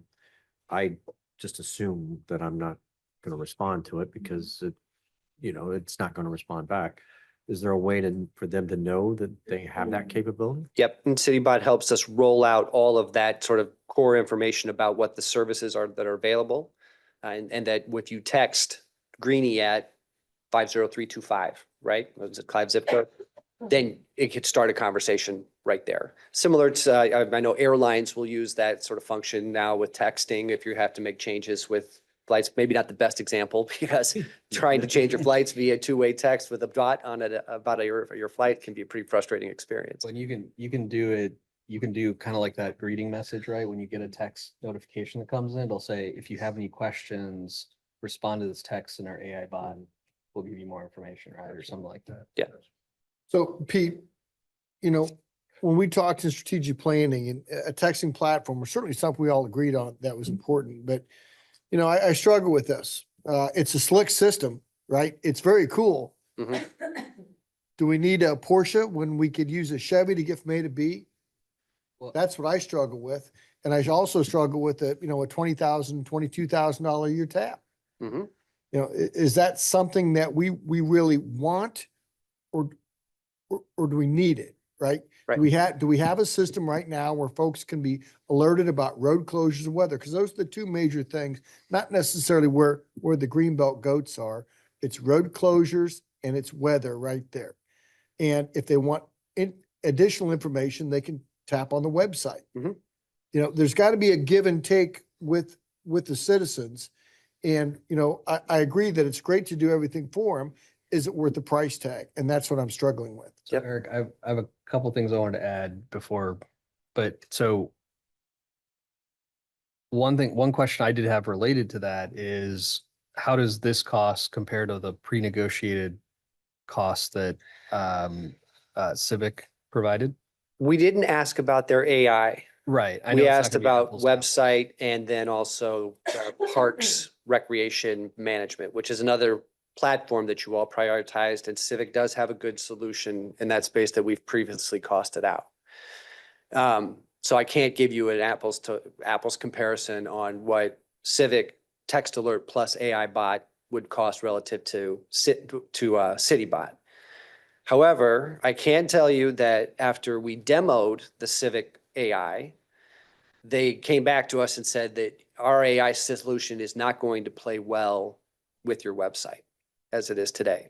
So this is a way that they would then, if we went forward with it, would have probably a sort of check mark in that column to suggest, oh, let's go build a website with y'all. But even from an apples to oranges comparison, is it like 5 times the cost to go with CityBot versus the one-way Civic, or is it more like it's an extra like $5,000 or $10,000 or something? So one way versus one way on those two platforms over 3 years, CityBot is less. But if we tack on the other pieces, then we're getting into that realm where it's going to be in that $20,000 to $25,000 over 3 years and up to $60,500 over the first 3 years. But I don't have a comparable number to give you tonight that would be Civic. Based on what their annual cost is for their one-way text at $79.05, that's year one and includes some implementation costs. The cost annually after that are higher than what the one-way text would be for CityBot. And then Eric, the one thing I was going to mention, we've seen this before in my, day job, I guess. When we implemented some of these automated things where we had one-way notification, right? Like, hey, today's data destruction day, go clean out your, files and stuff, right? We would see, and we just plan for it now, you would see a large increase in the number of requests coming in saying, hey, I don't know what you want me to do, or, hey, I got this email or this Teams message about this. What am I supposed to do about it, right? There's a link in all of that when we send out information too that says, hey, click here if you don't know what you do. We see increase in support numbers all the time. So that's something that we need to keep into account too, is that's going to affect staff. Yeah, so So mitigate that, right? So anticipating behaviors as they change, as these technologies are more prevalent in our day-to-day experiences using our devices. One other point I'd make, Councilman, that, and I want to take this with a big grain of salt because I'll believe it, I guess, if we choose to do it and then we actually see it. The region, one of the first, when they built this tool, it was right, and it sort of expanded the services. It had a lot to do with the pandemic. There were a lot of cities that were scrambling to still be able to give people a good information experience, even when staff couldn't necessarily be in city halls to answer calls, and they were struggling with that. Remembering also that they just don't want to call City Hall at all if they don't have to. What CityBot emphasizes is that this is a way to take those phone calls that right now are chewing up staff time with the most basic request, and instead empower the resident to get that information themselves when they want to get it. So they're not dependent on when staff is there at the phone. So there's some solution to I that agree, place. and I understand that, but you know what, the website's up 24/7, Mhm. right? And most of this information's on the website. Look, you can do a lot of things for your citizens. I mean, there's a million things you can do. Again, one has to ask yourself, are we already providing those tools that are basic on the basics with road closures, with weather that they want? Or are we providing, a whole nother system that, gosh, in 4 years, they're going to say, gee, we don't support that anymore, and you're going to have to come up with another system. So I'm skeptical on these types of advantages. I certainly understand the advantages. There's no doubt about it. It's a slick system, guys, and I can see where you're coming from, Srikant. But do we need that, right? Especially when we're looking at some far greater budgetary issues and some much bigger projects. At some point, you have to look and say, is this a want or a need? And I think, I don't see this as being a need.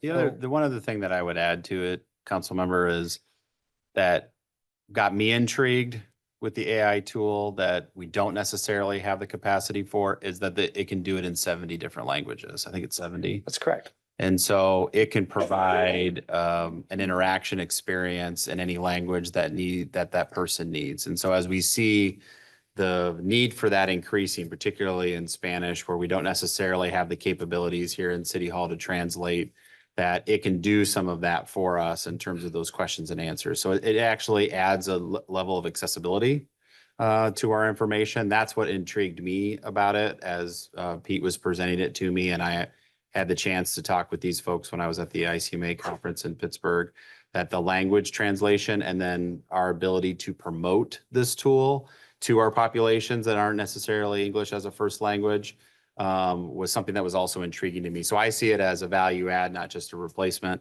And I think because of the demands going forward, I also am interested in tracking with our folks that answer the calls or emails every day is this tool also providing an opportunity cost savings for our staff where this tool is answering some of those questions? Yes, it might get to a point where the AI bot is kind of, the question's too complex and then it kicks them to here, why don't you call this number?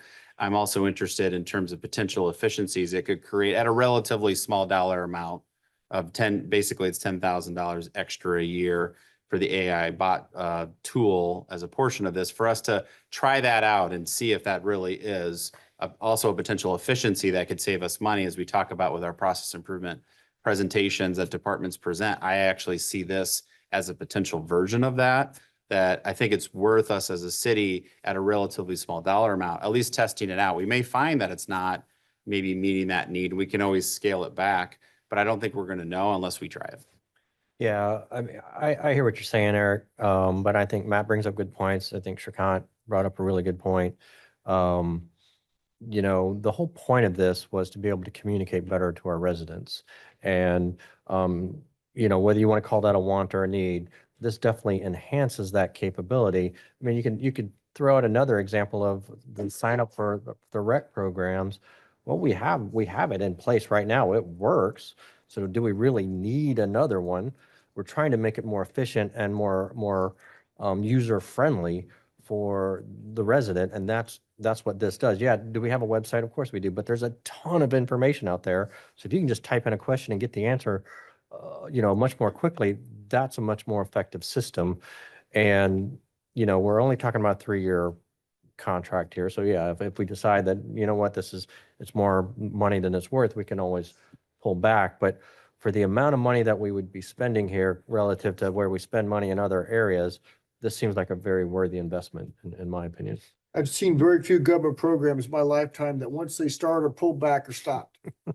Well, Open the door. We have the Let the genie out I hear of what the you're saying, bottle. but we have the opportunity to do that. Vote how you want. So, That's on us, right? so Like, we're Right? the ones that are gonna look at it Yeah. in 3 years and say. I will not be supporting this. Susan? I'm wondering about the interfunctionality with the search bar. Mm-hmm. Mhm. Does the bot engage when you use that too? Will that improve our searches? That is a different functionality that's baked into the website. And on this, these are frozen in this test environment because we're just testing the ability of the bot to read the site. Okay. But this would not be interacting with this revised powered intra-site search, which would just Well, be it seems to keyword me we search. should move it up higher then instead of having it down below, because what I'm seeing, this generate works better than what I've found the search bar to do. The search bars don't get used that often that are embedded into sites. It's sort of an antiquated piece of cityofclive.com right now because so many people just use the power of Google search right there in your Chrome browser to get to exactly to where you want to go. And to the Councilman Klein's point, one of the reasons why that's so good for Clive is that we don't compete with anybody in that space. If they're looking for information about Clive, Iowa, we're the Clive, Iowa, and our search results are fantastic without a whole lot of sort of defending that turf and having to go and improve Well, it. I've used the search bar a few times and it's not very effective because like you said, it's just a keyword and then you got to search through all kinds of stuff. Whereas this could very much streamline that. So It could, yeah, but again, this is why I'm posing this as, what are we solving for? Let's not fall in love with the AI solution. Let's think about, is this continuous improvement in communication spaces? You all have given very clear direction to us to say, we want to do great in this space. And so when we started researching the option, we decided, let's bring it at least to have a discussion. An alternative solution to consider. The implementation cost for CityBot, whether we go with the chat bot on the website and text and the language services, or just with the direct text, the implementation cost is the same.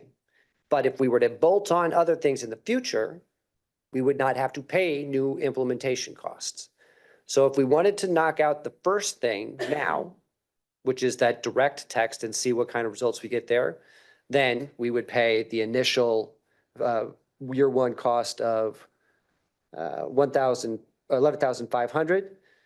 And then over the next 2 years, I'll make sure I'm giving you the right numbers here. that additional 20, over 3 years, it would be 23,000 total. So that would be less expensive than the Civic solution for the direct text and would open the door to implementing some additional city bot services in years in the future. Another way to consider it moving forward. Just to underscore what Susan and Ted have said, there is a ton of information on our website, but that doesn't mean our citizens can easily find it. I mean, I Right. think a lot of people have Ted's experience, you know, you search and it may pull up an archive webpage. I mean, it may, but this is going to focus using AI, hopefully to get the correct information most of the time. Yep. Now, there are flaws that can give Of you course. hallucinations. It can come up with wrong information, but we have that with keyword search too. There's some risk associated with that just because we accumulate so many layers of years of information. When I did test it earlier today on what it can tell me about something very recent, like the Dallas County 3-5 vote, it did pull up the information that we posted there just a couple days ago.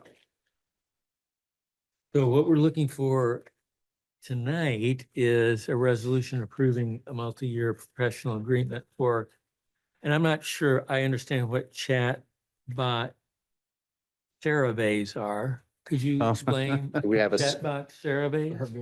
Services. services. So moved with the Services. surveys. I'll Surveys? second that. My apologies. Motion and second. I was motion, said second. For, I think it's going to be chat box services, but I Services. could be wrong on that. Further discussion, seeing none, will the council please vote, and will the clerk please post that vote? And that passes by a vote of 3 affirmative and 1 opposed. Great. Thank you, Your Honor. Thank you. We are at 8:04. Richard, how long is your report?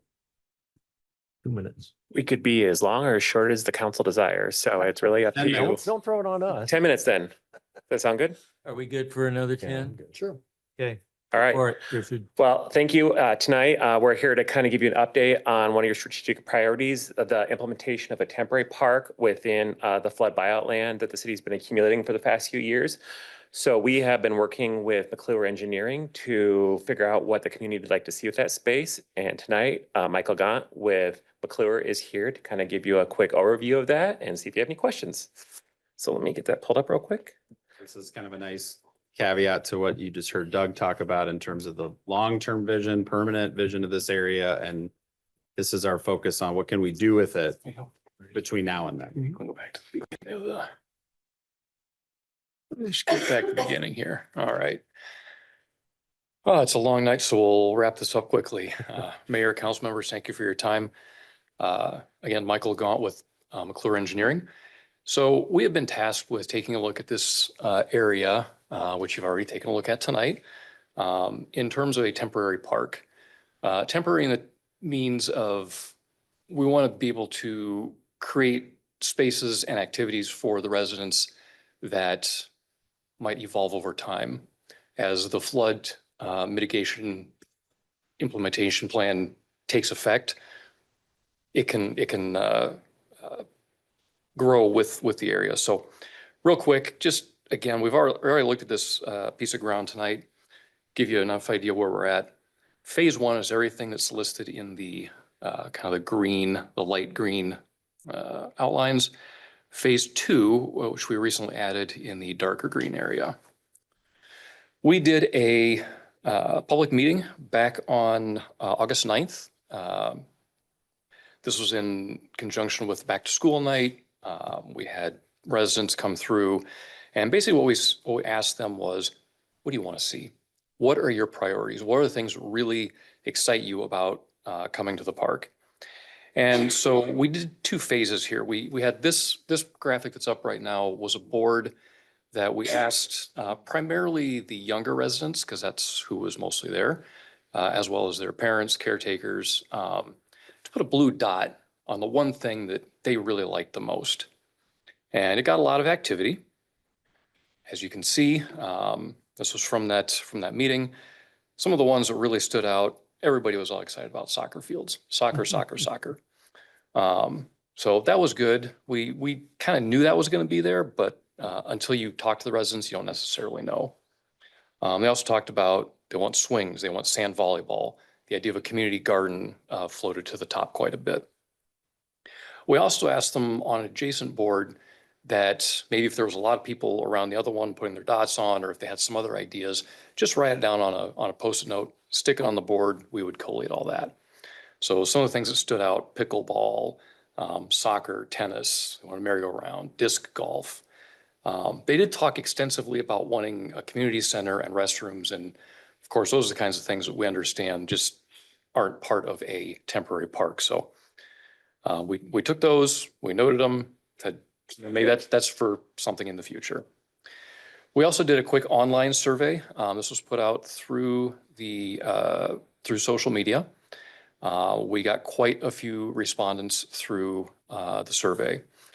I'm not going to go through all the survey methodology. Suffice to say, everyone had a choice of their top 5 things, and they would weight it, 5 points for first place, 4 for second on down. So we ended up with a lot of nature-inspired elements, climbing wall, disc golf in our leisure sports, Gaga ball, which is not something that we were particularly familiar with. I am now. Was Ask a really, fifth grader. Yeah. there was a lot of really excited kids talking about Gaga ball. And what's great about that is it's also very, I have to use transient, but it's something that can be picked up and moved. You can install it, kids can play there, and if something happens and the area needs to be redesigned, that equipment is movable. So those are the kinds of things we were excited about. Connections to the Greenbelt Trail obviously is a huge element, and the community garden also floated to the top. Kind of some of the most mentioned keywords, park, bathrooms. Again, we know the bathrooms probably aren't going to happen. Kaibos? That's for further discussion. Your Honor. Yeah, there are examples of parks where they have used kaibos with some type of a cedar fencing around them. They're still kaibos and they still have to be serviced and they still smell. So unless you have an event that is going to bring a lot of people in, we would avoid them at all costs. Again, use some of the elements that were fairly high up, nature-inspired slides, swings, interactive musical elements were kind of a big thing. Sensory, art, Gaga ball and soccer, huge. Sand volleyball and basketball were kind of right behind there. Climbing wall. We think disc golf has a really good opportunity here because again, those are just posts in the ground. They can be moved later on. Community garden, pollinator gardens, that type of thing that engages a larger swath of the general public. So again, connection to the green belt, bathrooms. Water fountains are a possibility. They aren't as easily moved, but you can disconnect them. It's just the infrastructure that goes in with it. Probably not something we'd be looking at, but we can discuss that throughout this. All right, so once again, we're looking at kind of the overall area north of University. We've got the phase 1, again, is the light green. We are dividing it down 78th with passive and active. East side of the street is primarily the passive elements. Active would be on the west side. This makes a lot of sense when you think in terms of the neighbors that are going to be adjacent to these parks, some of what the areas already look like right now. There's already passive uses to them. And then phase 2 builds primarily on that active phase. So now that we've gone through all this, here we're going to get into kind of like the guts of what I wanted to talk about. Bear in mind that this slide, this framework is a work in progress. It's a living document. A lot of what you see on here is to foster discussion, both with the council tonight and at a public meeting next week, to kind of get feedback, put the ideas out there, really get an idea that the citizens have some say in what we're putting out here. We can all make assumptions. I can use my background as a landscape architect to say, yes, I think you need this, and I think you need this, I think you need this. I didn't know about Gaga ball. It wasn't until I went and talked to the citizens I found out about that. So that's why I think the public engagement part is so critically important here. But again, to kind of give you the quick overview, again, on the east side, we're looking at using the large open field that's already there for native prairie pollinator park, an outdoor classroom, nature playscape where we might bring in like logs and rocks and the kind of things that kids can just play around on and be kids. You'll see a life-size chessboard was something that was mentioned. Again, that can be picked up and moved. Hammock poles, again, we can put the poles out. People can hang up their own hammocks. They just need the hooks to put them on. They can go out there and hang out and read and enjoy the outside. We haven't really touched on some of these other properties to the north yet because those are kind of still in process. If we go to the west side, obviously connections to Lundberg Park are going to be very critical. It's an established park. It's very much a kind of a neighborhood pocket park right now, and we would like to, use that space on a higher level basis. So we're not going to have a lot of space in this phase one for the soccer, even though it is an extraordinarily popular item. The best we can do would be a small elementary school practice field type thing, just an open lawn. Kids can go out and play some soccer. We can have space for some sand volleyball. We could potentially do a small climbing structure that could be picked up and moved. We can implement the disc golf. We can implement the gaga ball and more of the disc golf. Or pretty well hamstrung by this hard line right here until the commercial properties come online. Now, as this process has come forward, it sounds like those are going to be happening sooner rather than later. So we have some flexibility there. We're also looking at some type of a community garden. This would probably be an initial community garden, something along University. It's visible. It's something that people can drive past. They can see it. It makes it a little bit more difficult for people to just come in and grab other people's vegetables. There's a little bit higher level of security that goes along with it. Art. We would love to find places for community art within the framework of the gardens. And again, these are all elements that could potentially be moved later on if need be. So then as we move forward to what will be their phase two, that's where we can get into some larger scale soccer fields, community garden. We can start to incorporate some of the existing concrete on the north side for parking. Once these buildings come down, ground is leveled, it's seeded, we have space for a full-size regulation soccer field. We have space for more, smaller practice soccer fields, elementary level soccer fields, that sort of thing. And when soccer isn't happening, this is just simply a large green open space for public gatherings potentially. Now, once that flood mitigation plan comes to fruition, this area is probably not going to be soccer fields anymore. But we can take advantage of it now and get the excitement, and these areas can be relocated somewhere else. We can find other areas in the city for those elements. In terms of cost saving, we would be looking at keeping as much of this concrete up here as possible. Rather than paving new parking lots, we could just repurpose the existing concrete. But then we're also looking at doing a much more expanded community garden. And part of that's going to be dependent on how successful the first phase community garden is. If there's a lot of interest for it, some municipalities have waiting lists for their community gardens. I actually moved from West Des Moines to Iowa City 2 years ago. And a quarter mile from my house is a community garden like I've never seen before. It's crazy how many people are in there, and there's a waiting list to get into it. And I would hope that Clive would have the same kind of success with this location as we're having over there. It's an opportunity for people who want to grow their own vegetables, maybe residents who it's harder to get to the store. It's harder to afford some of those. They can go and just grow them right there on their own. Also, in thinking in terms of that long-term plan for the floodplain mitigation, we're looking at maybe starting some type of a native planted bioswale along University. This is just start to create generate discussion. Maybe there's some signage that says, here's what we're doing, here's why we're doing it. An opportunity to maybe put out some signage that talks about the long-term plan for the flood mitigation area. There's a lot of pedestrian traffic along there. Obviously not as much as the Greenbelt Trail itself, but it raises awareness for what the city is wanting to do in the area.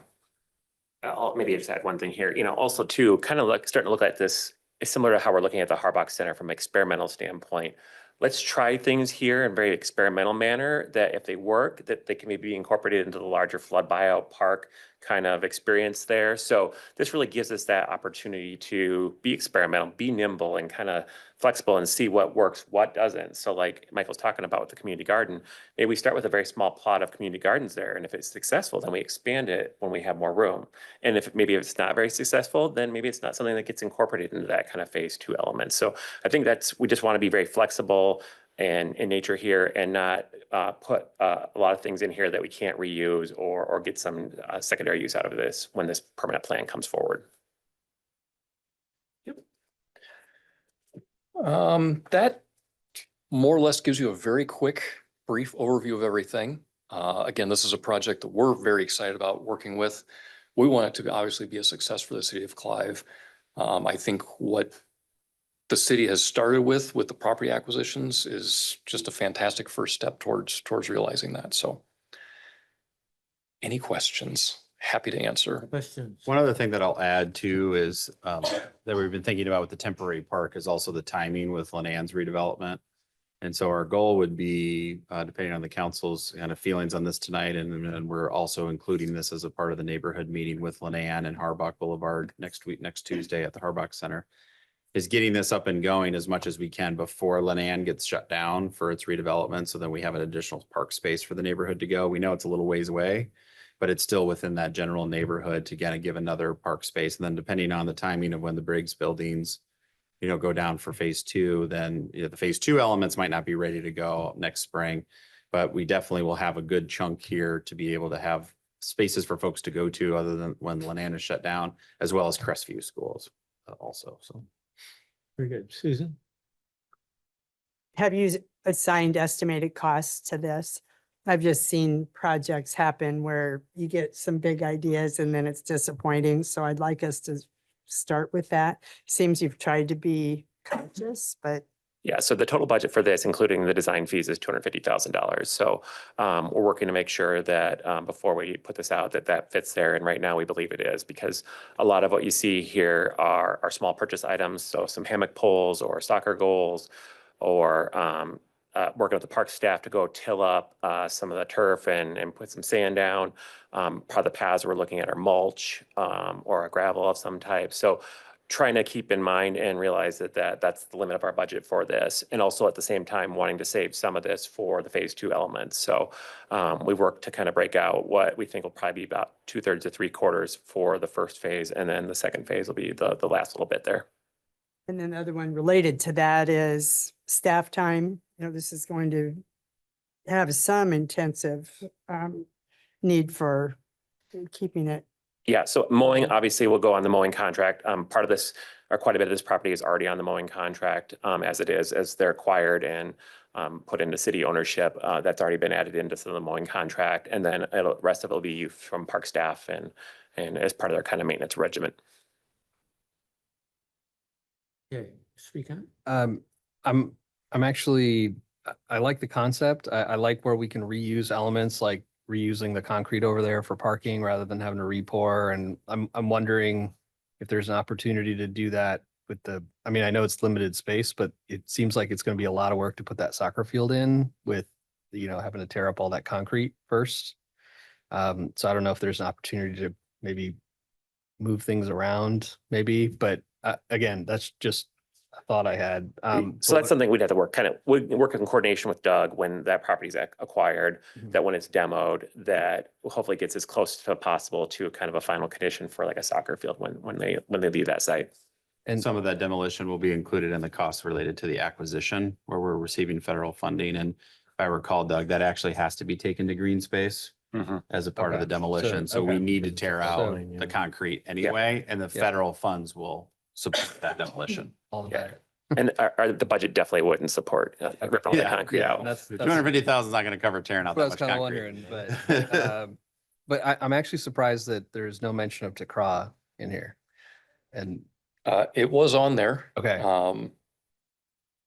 Yeah, yeah, number 7. yeah. It was kind of low on the list, surprisingly. But that again is another one of those elements that is pretty inexpensive. Again, buy the equipment, Public Works goes out, puts it in the ground, you're good to go. People show up with their own equipment. So We knew we had a lot of that elements in Lanan. Well, and that's The what I'm spaces thinking, for Takra. especially if we're gonna use this as kind of a Land, temporary reroute. And it could be a spot where we do try it out and in one of the green spaces and then reuse that equipment Mhm. up at Lanan later when Lanan is done. Absolutely. Because we had talked about, I know the council talked about maybe we set up some DeCrow courts in the areas where we would maybe like to see the most activity versus in the middle of the Great Lawn. Because we know that that will also start to wear on that turf in those specific spots. But you talked about some pathways on that. You mentioned, how would that formulate as far as breaking this up, and what would that be composed of? So right now, we're just talking about it. It'll probably be either mulch trails or like a composed like limestone type trails. Not maybe to the degree we saw at Indian Hills Woods, but something along that line. And then areas in the east of 78th Street, that might just be some mowed paths through prairies out there. One of the things, it's kind of hard to see on the aerial here, but we've noticed one of the adjacent private property owners to this space has actually spent some time mowing some paths out there. So it's probably gonna be a combination of mulch, maybe a little bit of gravel, and maybe just some mowed I paths. think if you go back to the one where it shows us the phasing, you can kind of see it. you Yeah, kinda a little see bit. it You can there a kind of little see bit. here, looks like one of the adjacent property owners has actually mowed some paths through there. So something along that line is probably we'd look at towards the eastern edge of that, because right now we don't mold all that. So that's a little bit longer once you get about 50 or 75 feet back from the street. So something similar to that situation out there is probably look at on the east side of 78th. So I think this is a really good start. I know this is very, very high level, but we also planning on things like picnic tables? I know you wouldn't show it on this necessarily, but just Yeah. to make sure that we've got seating for folks and things of that. That's a great thing. The parks guys usually have some of that equipment in stock, or we can purchase a few to make some picnic Those can be tables. reused, Yeah, obviously. absolutely. moved, So. No, yeah, it's the experimental nature of it. So if we're seeing, we have people want to sit in other spots or gather out there more, we can certainly, grab us some picnic tables from other spots too and put them out there. So really just that experimental nature of it that we really want to focus on. I could see particularly when we put the bigger soccer fields in phase 2, Mhm. we would want to have something along the sides of those for like, Yeah. parents or family or Oh, down there yeah. just watching the kids play. Right. And the nice thing is we can always use extra picnic tables Mhm. for events around Yeah. the city to be able to relocate. Right. So that's an easy investment for us. Any other? I do have one more Yeah, thought. I'm go ahead, glad Susan. Shrikant brought up parking because I'm not sure there's enough parking, and that's really not very convenient Mm. to parts of the park that young families might want to use, or somebody wanting to go use the community gardens, for example. Totally understand. If we had to put parking out there, we'd blow the budget on that. So there is parking on 78th Street that people can park along the street. And then when the Briggs facility comes down, we'll keep as much of that parking as that makes sense as part of that. But otherwise, we just couldn't afford to do anything else if we decide to put parking out there. So that's why you don't see an additional parking lot at any of those areas. Well, there are could be some spots where you put some gravel out or something of that nature, for Mhm. short Yeah. term stuff. Yeah, Yeah. But Susan, I agree that that's a long way for that Yep. parking that's in the phase 2. Just keep that in consideration. Yeah, And absolutely. that's why we knew we had on-street parking on 78th Street right Right. in the middle. Yeah. There's no houses around it. So that street should be pretty wide open for the on-street parking. Well, and Yep. even that lot to the north where there's not really anything on the passive side, just to the south of where your cursor is. I mean, that could become kind of like what Eric was saying, just put Temporary some parking. gravel down and people Yeah. just kind of pull We in. could definitely look at that if it's needed, Yeah. for sure. It's a good idea. Temporary parking.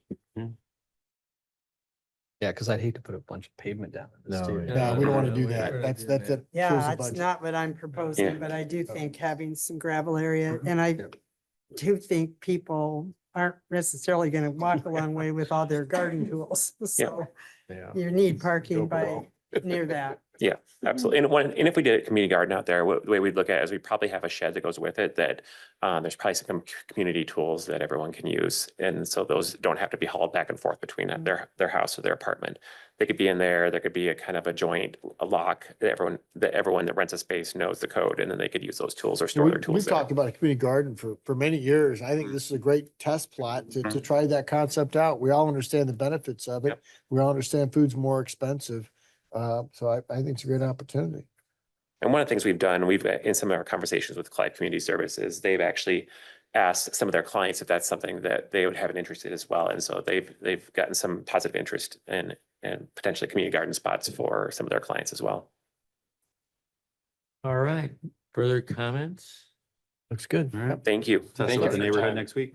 thank you. We'll look forward to that. All right, then we'll move into reports. We'll move down to your end. Thank you, Your Honor. So earlier this week, I attended the Dallas County Economic Development Alliance Annual Meeting. Heard from Director Debbie Durham from the State Economic Development. Really, really good attendance, wonderful venue there at the Stein Barn, and great information about the success they're having as an organization. There were representatives there from all of the cities that sort of sit in both Polk and Dallas County. Related to that, we launched our 3 to 5 campaign for the Dallas County Supervisor's ballot question that is on the ballots that will be considered by Dallas County voters on Election Day. Clive took the lead on building some of those public education assets, and now especially our partners in Waukee, Urbandale, Dallas Center, and Van Meter have been using them to share information with other Is residents. there any key partners that aren't using that yet, Pete? Well, we'd welcome all the cities that are touching in Dallas County. So a big one would be West Des Moines. And I did have a chance to touch base with our partners in Perry. They've got so much going on there that it just sort of was more than they had the capacity to grab. But I did talk with their city manager at the Dallas County Alliance event and mentioned that if you have questions, if you want to use that information, it's all up there. Just go grab it off of cityofclive.com. Very good. Anything else, Pete? No, Your Srikant? Real quick for DART, I know Amanda presented, so I won't go over everything she said. But I did just want to note, there's still some misinformation going around amongst the cities, primarily between the suburban mayor's letter, as it's now being referred to, and Des Moines', I guess, interpretation of that, let's call. So I just want to make people aware of that. If you are hearing things about Des Moines saying, I'm not going to go into specifics, but if they're saying one thing, I guess what I would say is feel free to reach out to me if you need more information, or I know Mayor's been very involved, or just kind of double check what you're hearing, right? Because depending on who you talk to, you're going to get maybe you talk to 2 people, you get 2 different answers. You talk to 4, you get 4. Well, what is the I got an Sort. earful from Joe Gatto. about it. version? Because I did have a comment from Mayor Boson, so it's straight from the horse's mouth. Yeah, so I mean, to keep this more at a high level, I would say Des Moines' position seems to be we being Des Moines is already paying their fair share, and so the suburbs need to kick in more, which means we need to revisit that funding formula, right? And I think I'm still in line with the suburban communities when, I mean, that's basically the essence of what the suburbs were looking for, is maintaining that funding formula that everybody agreed to 4 years or 4.5 years ago now. And I think that's one of the main points of contention. Well, isn't it premature though, based on what we heard Amanda say? They're going to look at what this looks like moving forward. There might be more of a need in the suburbs. So we just have no idea. Yeah. But I mean, so the likelihood of Des Moines dropping below, so right now the funding formula, when it's fully phased in, is Des Moines pays 49% of whatever that pot of, whatever that System pays. the pays for system the amount looks like. system right? as a whole. Right. And so right now I don't remember the exact percentage, but it's something like 74% of the services for DART are in Des Moines. Now, if you talk to Des Moines, they will argue against that. That's one of the points of contention. But it's almost impossible that even after Reimagine Dart is done, that Des Moines would drop below 50% of services for Dart, whatever that looks like. And so there's kind of, I think, and again, I'm generalizing and summarizing from what's been discussed between multiple parties. But right now, I think the suburbs are looking for some level of consistency instead of this. And one of the things that I've pointed out is, right now Des Moines has agreed to this 2-year funding. And after that, it's kind of back to status quo, right? Whereas if we continue the funding formula and we maintain, or we all agree that we're going to continue on that funding formula, then it gives Dart more of a long-term plan. And the other thing is, whatever Dart looks like after Reimagine Dart, that's going to take funds to implement, right? Even if it is microtransit or whatever it is, that doesn't happen for free, right? And so there's going to need to be funding coming in for that implementation. So the better position that Dart's budget is in beforehand, the more likely we can implement those changes faster and get to those efficiencies, whatever they are, that are identified. Well, that was one reason I asked Amanda about the timeline, because I don't know how you decide anything, especially with communities opting out, and that means less overall. And she characterized it as an opt-out letter, that they have to guarantee a certain amount by like now. And she said, we don't even know yet what this looks like. Well, no, and I think so, and that's part of where I would push back a little bit, right? It's But more it should about, be clear on what's in the letter. Can we just see the letter? yeah, I mean, I think Gonna circulate. I think Russ has shared it around. Yeah, Maybe I've I'm seen it. incorrect. I've read it. Yeah. Okay. I have seen it. And it's clear to everybody that there's no opt-out component. It's basically, and I'm paraphrasing here, but the letter asks Des Moines to confirm that they're going to continue on the funding formula by December 1st. And if not, then the suburbs as a block will need to make a decision. And right now that decision is that we might have to send those withdrawal letters. Right? Okay. I don't think that's where any of us want to be, just to be clear. Right.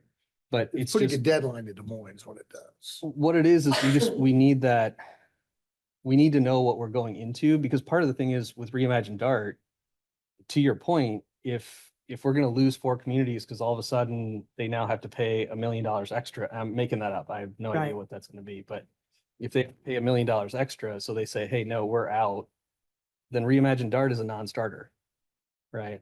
So we have to have that, in my mind, we have to have that funding formula continue in order to put Dart in the position to actually implement any changes for Reimagine Dart, because that's going to go above and beyond what the budget that we're already working So on. does it ask for a certain period of time then? Like, So right now, for it's just asking for confirmation of maintaining that funding formula phase in. 'Cause for how long? The phase in is halfway through right now. It's an Okay. 8-year phase and we're halfway through, and it takes Des Moines up to the 49.2%. They're not there Right, yet. right. They're at 42-ish. Yep. And Des Moines was given the opportunity to spread it out over 12 years. That was. part of Yeah, it. that was one of the compromises that was offered. Yep. That's all I have for tonight. Thank you. Ted? Nothing tonight. Eric? Couple of things, Mayor. One, appreciate the council with the ribbon cutting for the Greenbelt Landing. That was a tremendous, successful event, and looking forward to that project kickoff. I see some dirt being moved across the street, so that's outstanding. Dallas County Emergency Management Commission met, and we talked about that hazard mitigation plan. They'll be working with Polk County for their 5-year plan. Quick Start was really a pretty big event for their grand opening. So glad to welcome them into the community of Clive. And also Councilman Judkins and I attended the fire promotion ceremony last night. Chief, appreciate that. Love to see some promotions with your folks over there. So that's it, Mayor. Thank you very much.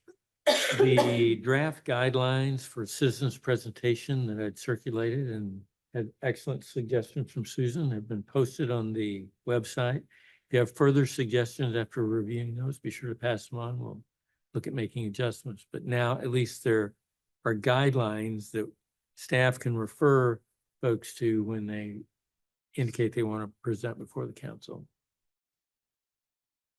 Susan. Just real quick on Bravo, I'm on the finance committee and we were presented with a proposed budget that has some contingencies built in for potential revenue reductions because of the potential for some communities to reduce or maybe even opt out. I don't know that that's been proposed, but it was interesting among the non-public members of the finance committee, there really wasn't this concept that the revenues would be impacted by anything other than having reduced hotel stays.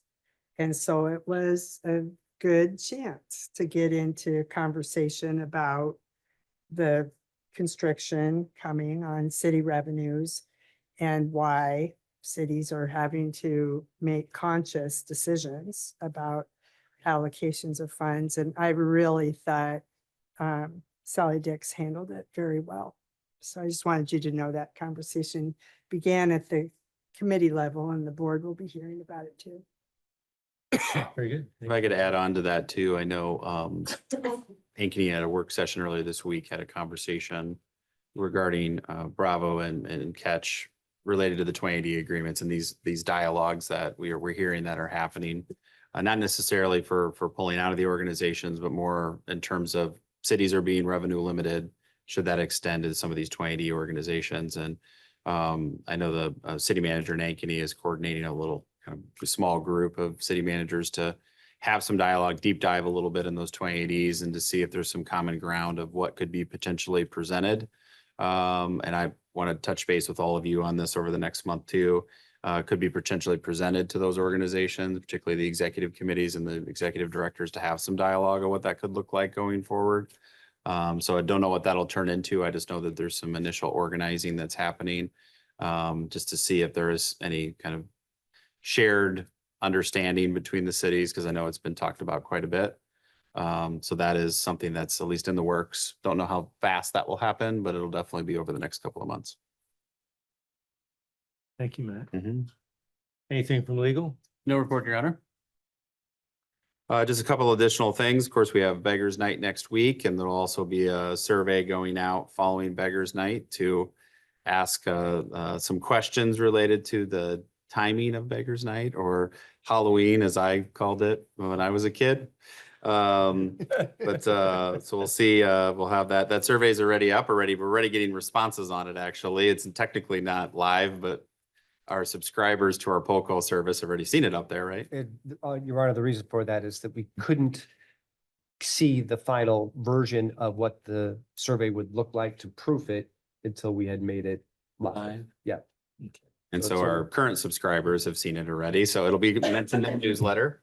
That'll be going out here in November. So we'll see what responses we get. Again, as we get into November, 2 weeks from tonight, we will have the CIP workshop over at Public Safety in the training room. We'll have food. That'll be a long night, but we're just working on getting that packet finalized. And hopefully by the end of the next week, we'll have that out to you to start reviewing that. A number of things related to infrastructure. We'll also have the quarterly strategic plan update and potentially an action setting a public hearing for the phase 1 renovations of this upper level of taking bids, but more to come on that in a couple of weeks. And also wanted to mention, I, as an alternate board member, stood in for the mayor early yesterday at the Central Iowa Waterworks board meeting. They have secured an employment agreement now, all signed up for Tammy Madsen as the new executive director. She'll start in the middle of November. Also want to mention there is going to be a lot of big conversations happening at that board level related to infrastructure, the big CIP going forward about water production. There is going to be a presentation at the November board meeting. I've already warned the mayor that one's going to be a long one. because it's going to have the public hearing for the budget and setting rates. And we've already seen some of those rates and they're very favorable. Again, just reinforces why Clive needed to be a part of CIWW in terms of the rates. So we're really happy with that. But there's these big questions out there about, does this region need to spend 1.3 billion in new water production and transmission line facilities to secure enough water capacity for the next 25 years? And one of the questions that I posed, and I know this council has talked about related to irrigation, is what percentage of that production is needed to serve irrigation needs? And that's something that's going to be discussed and talked about as a part of that HDR proposal. Is it 70%? So if it is, for example, 70%, part of the reason Central Iowa Water Works was created is to have these regional conversations of, should there be other alternatives rather than just engineering water production solutions to meet those needs? And I know, again, we've talked about it a lot, in this community about irrigation rates and soil quality restoration programs in terms of ways that, could mitigate irrigation. We haven't done necessarily a full water conservation plan, what that could look like. But so hopefully there's going to be some dialogue in that area because these are big numbers that we're talking about and that are going to drive rates. How much of that is data center usage, which we're not going to likely have? Very small, actually. Very small.